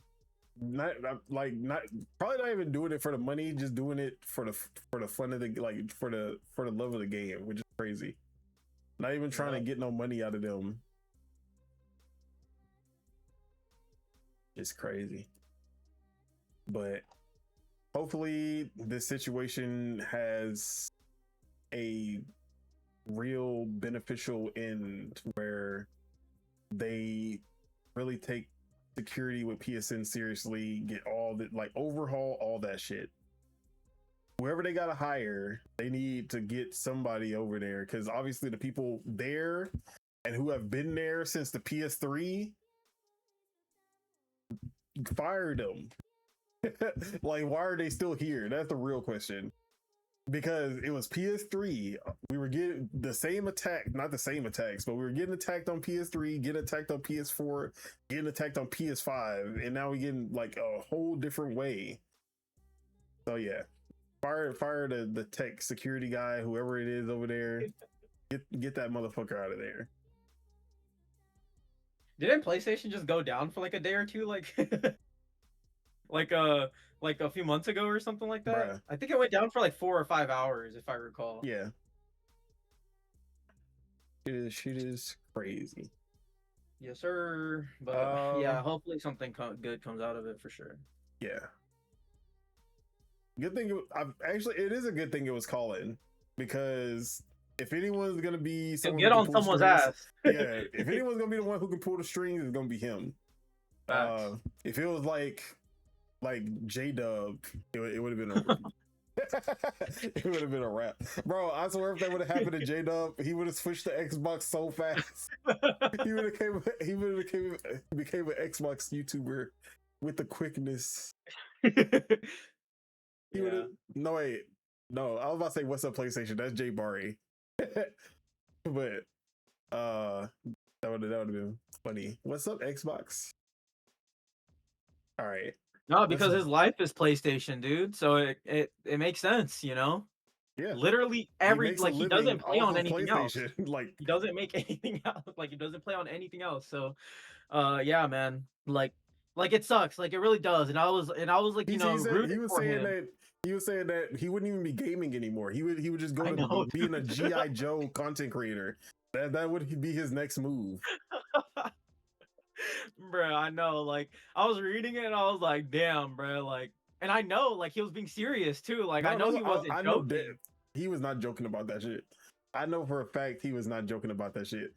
Because he said it, like, it's not even about the games. He can get the games back. But the trophies, losing that would be the end of him. The Which, trophies, you know all that shit, all of his saves. The saves. Yeah, the saves and the trophies are the ones that he... That's tough, man. Yeah. I'm so, like... I've fucked up my PC at least 3 times where I had to reset everything and lose all my data. So losing save files for some of these games that don't have Steam save, cloud saves is ass. But I'll be like, you know what? It is what it is. We start over. All right.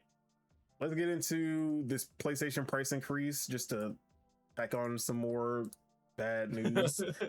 Started May 20th, which already passed. PlayStation Plus prices for new customers will increase in select regions. In the US, going to $10.99 per month. Europe, $9.99 for the 1 month, and then $27.99 US. Right? Yep. So basically the 1 month and 3 month subscriptions in the US are going to $10.99 and $27.99 respectively. This is not a price increase that I will let slide, because what do RAM shortages and memory shortages and all of this that's going on with hardware have to do with your software driven subscription? Nothing. It has nothing. Thank you for the zoom in. That was very dramatic. Nothing. It has nothing to do with your subscription services. So why are you increasing the subscription services? That's what I want to know. Because it don't have nothing to do with RAM shortages. It definitely don't have anything to do with tariffs. This is just you taking advantage of the situation and getting more money out of people, because like, well, we raised the price of everything else. Let's see how far we can do it. Like, let's see how far we can push it. So yeah, no, we don't. This is one of the increases that I won't let it slide. Like how the consoles, like I said, consoles hardware, I can see that the RAM shortages are causing the prices to increase of the manufacturing. So I can definitely put the blame on whoever's raising the prices of RAM. AI, the government, everything. Like there's a lot of factors that I can put the blame on.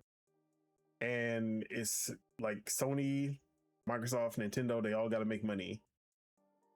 So yes, they are trillion-dollar companies, but at the end of the day, like, they're not a fucking charity either. They gotta make money. But this is not due to RAM shortages. This is not due to tariffs. This is just straight up taking advantage of the situation. Yeah, I agree. So they don't get a pass for this one. They got a pass for the console increases, but not for this. Also, after Nintendo gave everybody a 4-month notice, you at least got to give people more than 3 days. And I would say then you get stack up on some PlayStation Plus cards, but I forgot that they don't do that. Yeah. So you can't even do that. Yeah, man, it's kind of tough, bro. It's looking kind of tough for fucking Sony. This is a shit move, and I also hope that they make the games on PS Plus Essential better, because if you go increase the prices on the Essential tier, then you gotta drop some better games for the Essential tier. Next month is gonna be, every time there's a price increase on PS Plus, the next month you get the shittiest game possible, and everybody just don't like. So this is what the price increase is like. That shit happens every single time. They never take that moment to be like, you know what? Let's spend some extra cash, get something really good on here. Bro, I know, so that dude. we can at least have the optics not look bad after what we already did. Exactly.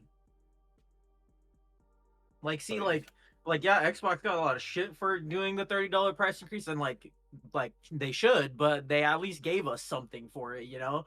Like, they gave us fucking like Ninja Gaiden and like Outer Worlds 2 and COD all in the same month. So it's like, you know, it doesn't balance out, but they gave something for it, you know? Yeah. So we will see what PS Plus looks like, but I feel like this is like, I still can give them a pass, even if they get a good Essentials month next month. But maybe we'll have a streak of PS Plus games that are actually A1, and then we're like, okay, maybe that price increase was going towards a quality boost at least. Hopefully. All right, we got 2 more topics, and then we out of here. Nice, The state of play, big one, the one that we've been waiting for, June 2nd, a little later than I expected, because usually they hit that late May. They're just 2 days off, but usually around that late May time. Gonna be at 5 p.m. Eastern, so that's like 2 p.m. Pacific, which is perfect for me because I will be off work and ready to stream. It's gonna be over an hour. Marvel's Wolverine will get an extended gameplay look, news and updates from top studios around the world. So, right off the bat, 5 points off because we're gonna see an Insomniac logo. No, I'm just kidding. But I'm excited about this one. The last state of play that we watched was really good. Was fire, yeah. It was really good.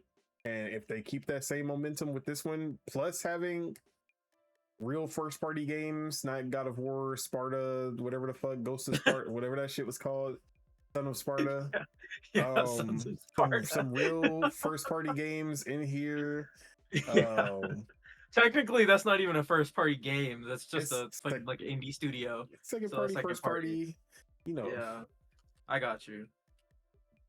But this is the time to blow your load.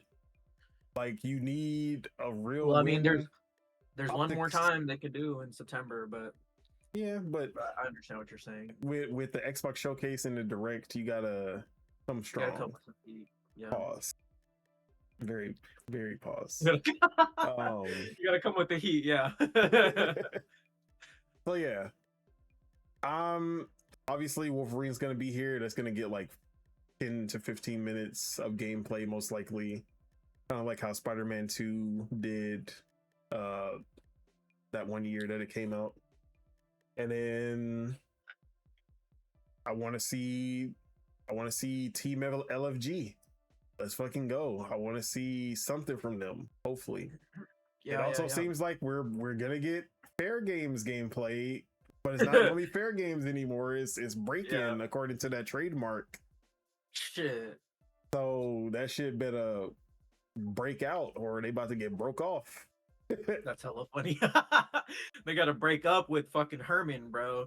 That dude needs to go. But you know, I actually kind of have a little theory brewing. Like, the live service initiative was like Jim Ryan and Herman's doing, right? Yep.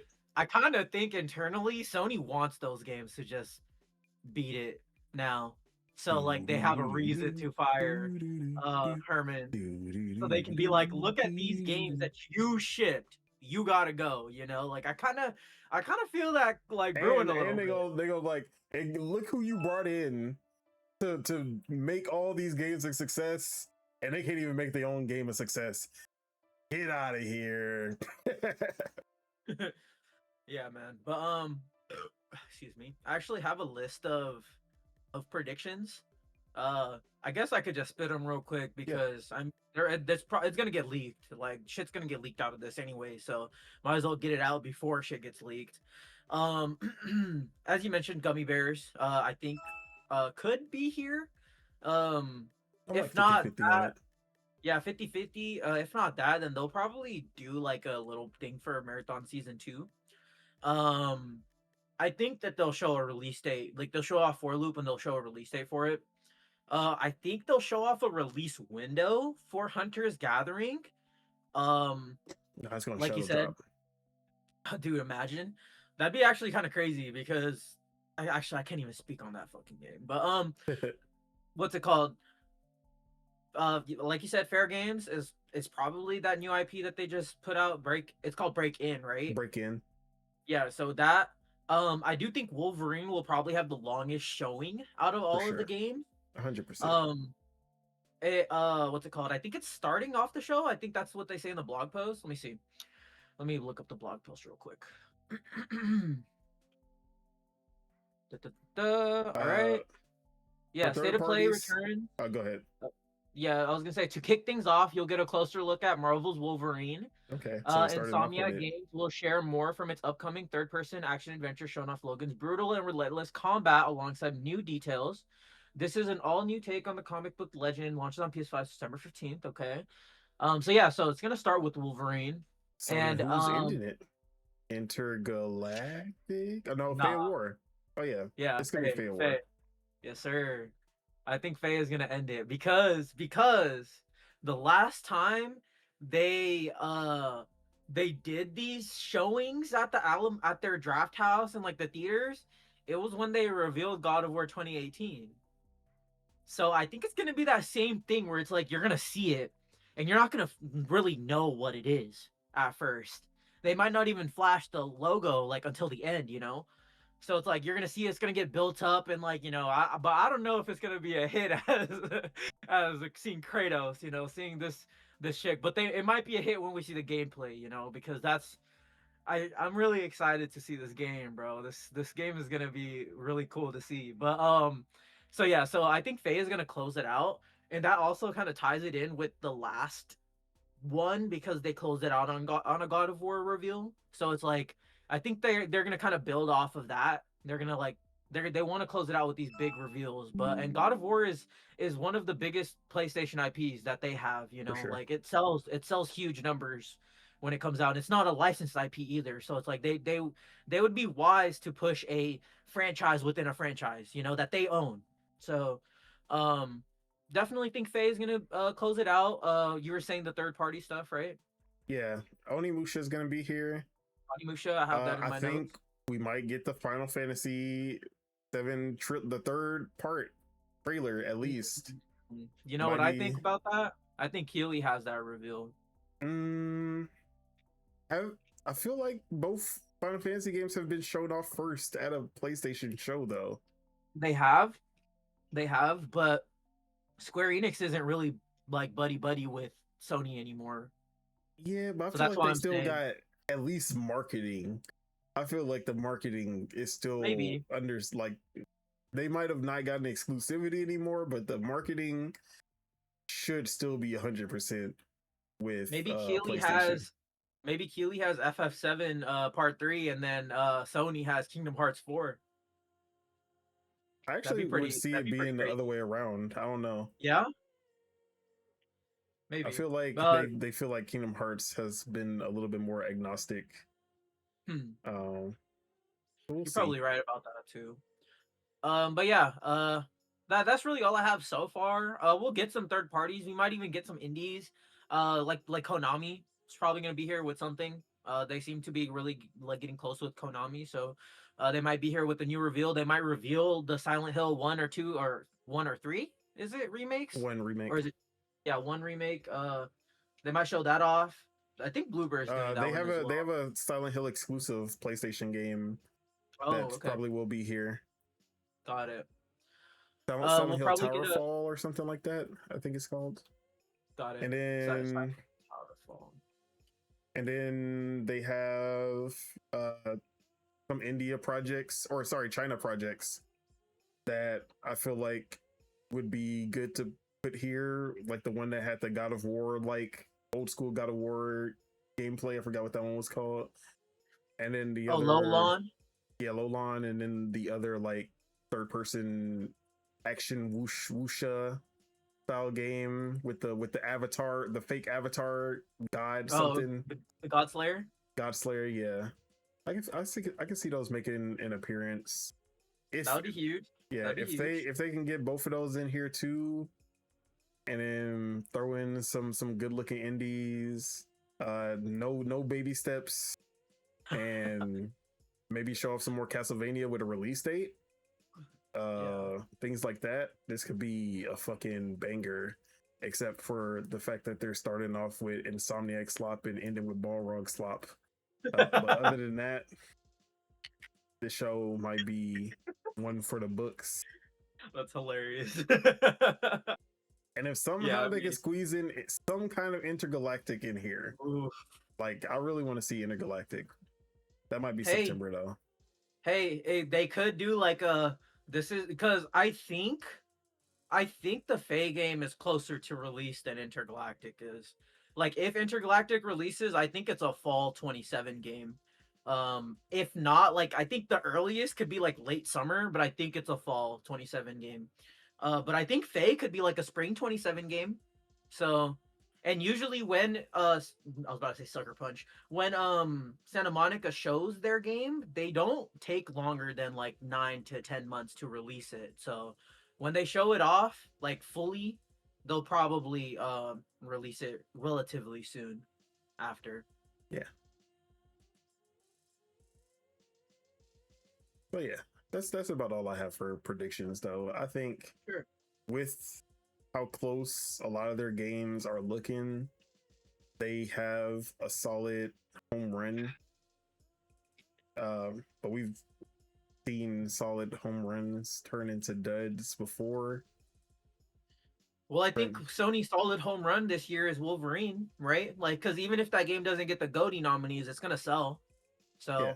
I'm more like not sales wise, but like the presentation of the because we've had like the one where Spider-Man 2 was like we were gonna see Spider-Man 2 gameplay and everyone was excited, and then that whole state of play was ass, and then we got to the Spider-Man 2, and then the gameplay was kind of choppy and it didn't look right, and then we were like, bro, what the fuck was this? So hopefully not that type of situation. Sure. Infinite Nikki 2. Baby Steps 2.5. Let's fucking go. That's Bug hilarious. Snacks 3. I can't fucking wait. Oh hell nah. So yeah. I'm super excited about this. I feel like all three shows this year from like all three of the June shows are gonna be A1. All right, and then we're just gonna end it with a little exclusive from Tom Henderson and Insider Game. Splitgate developer 1047 is working on a spiritual successor to Titanfall dubbed Impulse. Now we know Splitgate 1 was a really cool concept, Halo-like with portals. Didn't execute, but it was a great first try. Splitgate 2 was supposed to be that, like, okay, you got the idea right in the first one. Now it's time to like solidify it into a great game. Didn't work out the first time. They tried a second time. Didn't work out the second time. Okay, Halo, they're like, okay, Halo doesn't work.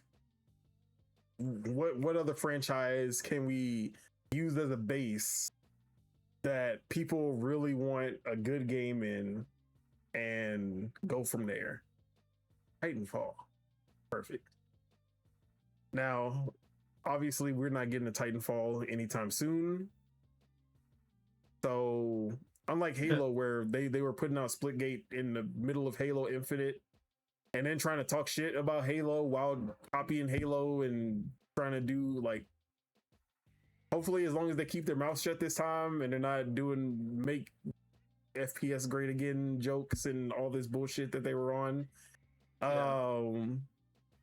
This could be a win if they can get that feel, which I feel like the feel of Splitgate wasn't bad. They really had a good feel for the gunplay and for the movement and how Halo feels. They did a good job in that aspect. Yeah. So if they can do the same thing with Titanfall, and knowing we won't have any kind of Titanfall anytime soon, this could be the win that they were looking for with Splitgate. Titanfall with portals. But Shadow Rush is the other Titanfall like, which I actually got a chance to play. Didn't like the feel that much. Didn't feel that good to play as I thought it would. But it is still in alpha and it looks like it's still in alpha, so I'm giving them the benefit of the doubt for now. But that's pretty much the only other like Titanfall like. So they have a clear path to do something that will actually hit. They just gotta capitalize on it. But how you feeling about the Splitgate devs trying their hand at a Titanfall like? Yeah, man, I think I wasn't gonna play Splitgate, but I'll definitely try this out. For sure.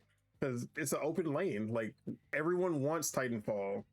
No one's giving us Titanfall or anything like Titanfall. Like, if I wanted to play Halo, I would just go play Halo. That's how I felt about Splitgate. The portals did not add anything that made it feel better or that different than what they were trying to go for, which was Halo, and it wasn't as good. So that's what Splitgate was for me. But hey, if y'all can replicate that Titanfall feel, even 3/4 of the way there, like, you got it. You got to win. Oh yeah. Yeah, I wasn't expecting them to even be able, like, to make it to their next game after Splitgate failed 3 times technically. I guess the first one, we don't know. I think the budget was a lot smaller, so I want to say they failed with the first one, but the second one, I felt like they might be going under. But I'm glad that they still got something up their sleeves. Yeah, I agree. So yeah, we will be getting Titanfall 3 whether EA likes it or not, and Respawn. R.I.P. Vincent Pella. But with that, anything else before we go ahead and wrap up the show? Anything about Splitgate? Or anything at all before we got the I'm outros? hyped, bro. I'm hyped for the fucking state of play.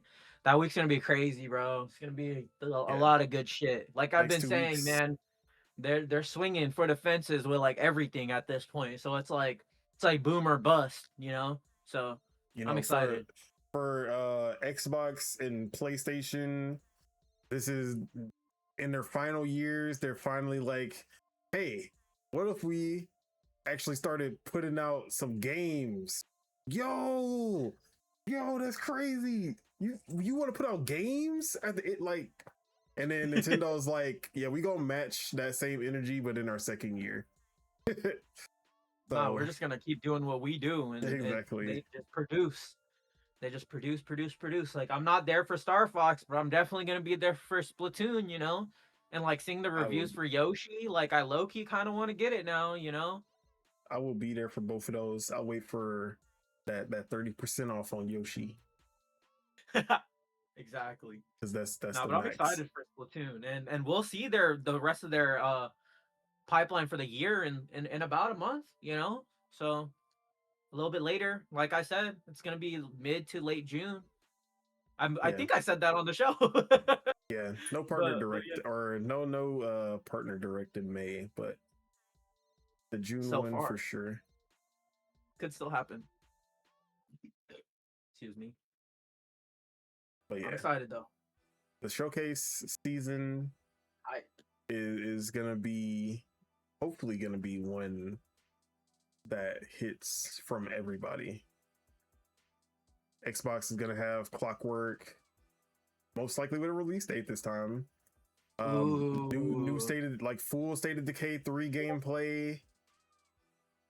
We know about some projects that are from publishing, like the 100-star project, and we're gonna finally see gameplay for Gears of War, extended gameplay. I feel like that's just as big as Wolverine getting extended gameplay. Like both of those games are gonna be big, and if Gears is also coming in September, like it's rumored to be, that's gonna be crazy. Having Wolverine and Gears in the same month, both of the goriest games. Well, maybe is Wolverine as gory as God of War? I don't know. Both of those being pretty. It could be, but like Gears being Xbox's super gory game, and Wolverine being PlayStation's super gory game coming out in September, battling each other. Love it. Love that. Yeah, man. And then Fable gonna get new gameplay and a release date in June for sure. Hopefully they do a surprise direct like they did with like Grounded 2 getting a direct. I want a Fable surprise direct at the end of the show. Like they show a trailer with cutscenes and everything, and they say we're gonna get extended gameplay look at Fable in the direct at the end of the show before Gears of War's direct. I want that. But also, if it's, I would rather it be just something new. If they have something new up their sleeve, like how Grounded 2 was, where we did not know that Grounded 2 was happening, and then it just said, yeah, Grounded 2 is not only happening, it's coming out in a couple of months, and it's getting the direct at the end of the show. Yeah, I want them to do that again, because that was a really good showing. Oh, like I said, the showcase season is looking crazy. If Ocarina of Time remake happens, if the 3D Mario happens, like at least them just showing it off or like announcing that it exists is gonna be enough to set the internet on fire and finally shut up these fake fuck Nintendo fans that only play Mario and Zelda, and they're like, oh, I haven't had my 3D Mario the fucking Switch 2 generations. I can't stand these motherfuckers. So yeah, I can't wait. But anyways, let's go ahead and get out of here. That is it. That is all we have for you guys today. Thank you all for tuning in, and all the people leaving comments in the chat. We do appreciate the support. Make sure you guys hit that like, because we love you guys and it helps us grow this channel. If you're not subscribed and you enjoyed the show, make sure you guys hit that subscribe button so you can stay updated for when Dual-Wield premieres. And also, don't forget to join the official Discord in the description so you can join in the conversations as they happen, as the news comes out and all that. With that, Subeg, appreciate you for pulling up. Where can we find you? What you got going on? Yeah, y'all can find me on Twitter, in the Discord for sure. I dropped an article on Lognet about Fishbowl. I was toying around with reviewing it, but I came to the conclusion that I'm not gonna beat the game. So it's like, if I'm not gonna beat the game, I'm not gonna review it. But I definitely had some bars spit on there about the whole China Hero Project situation and like Indie Hero Project, and soon, maybe in like the next year, we'll finally see at least a game from Meta Hero. Because we already have like 2 games now, or 1 game dropped from Indie Hero, and we got like a demo, I think, that dropped today for another Indie Hero game. I forgot what it's called. It's called like Surrey or something like that. It's like a rhythm platformer. But yeah, super excited to see what else is coming out from Indie Hero. For sure, more China Hero Project stuff we'll see. Information will drop in China Joy, which is, I believe, the last week of July. So it might happen around my birthday. I think it's the last week of July going into the first week of August. I think that's when China Joy happens. So we'll definitely see some more stuff about that. But yeah, check out my article about Fishbowl. My title was different from the title from, because Arcade changed it, because my title was 5 hours in Fishbowl, then Arcade changed it to that, and then you changed it to the PlayStation thing, which I actually I agree, I should have put PlayStation in there, because I am talking about their Hero Project initiative. But yeah, join the Discord, hit me up on Twitter or Instagram, same user handle, and yeah, check out the Lognet stuff. Yes sir, yes sir. As for myself, Don Otaku, you can find me on Twitter at PastaFeet F3ET. You can find me on twitch.tv/Don or Otaku the Don. Otaku the Don. And of course, you can find me right here on YouTube, where not only are we doing Dual-Wield every Thursday, well, usually Thursday. This one going up on Friday, but Project Entitled podcast every Saturday live. Other than that, lordsofgaming.net. Check out all of our articles on there. Check out the Bubsy 4D review and any news articles that I put up. And also join the Discord, like I said earlier. But other than that, not too much to say. Any final words for the people before we get out of here? Be hyped. Don't be pessimistic. Try to be a little optimistic. Yes, sir. A lot of good things happening. There's bad things happening all the time, but there's been a lot of good going on in the industry and outside the industry too. Like, there's a lot of bad stuff happening all over, but there's good also. Focus on the good, not always on the bad. With that, go ahead and get out of here. Peace out, everybody. Enjoy your weekend, your week, month, year, life, all that. Bye-bye. Peace.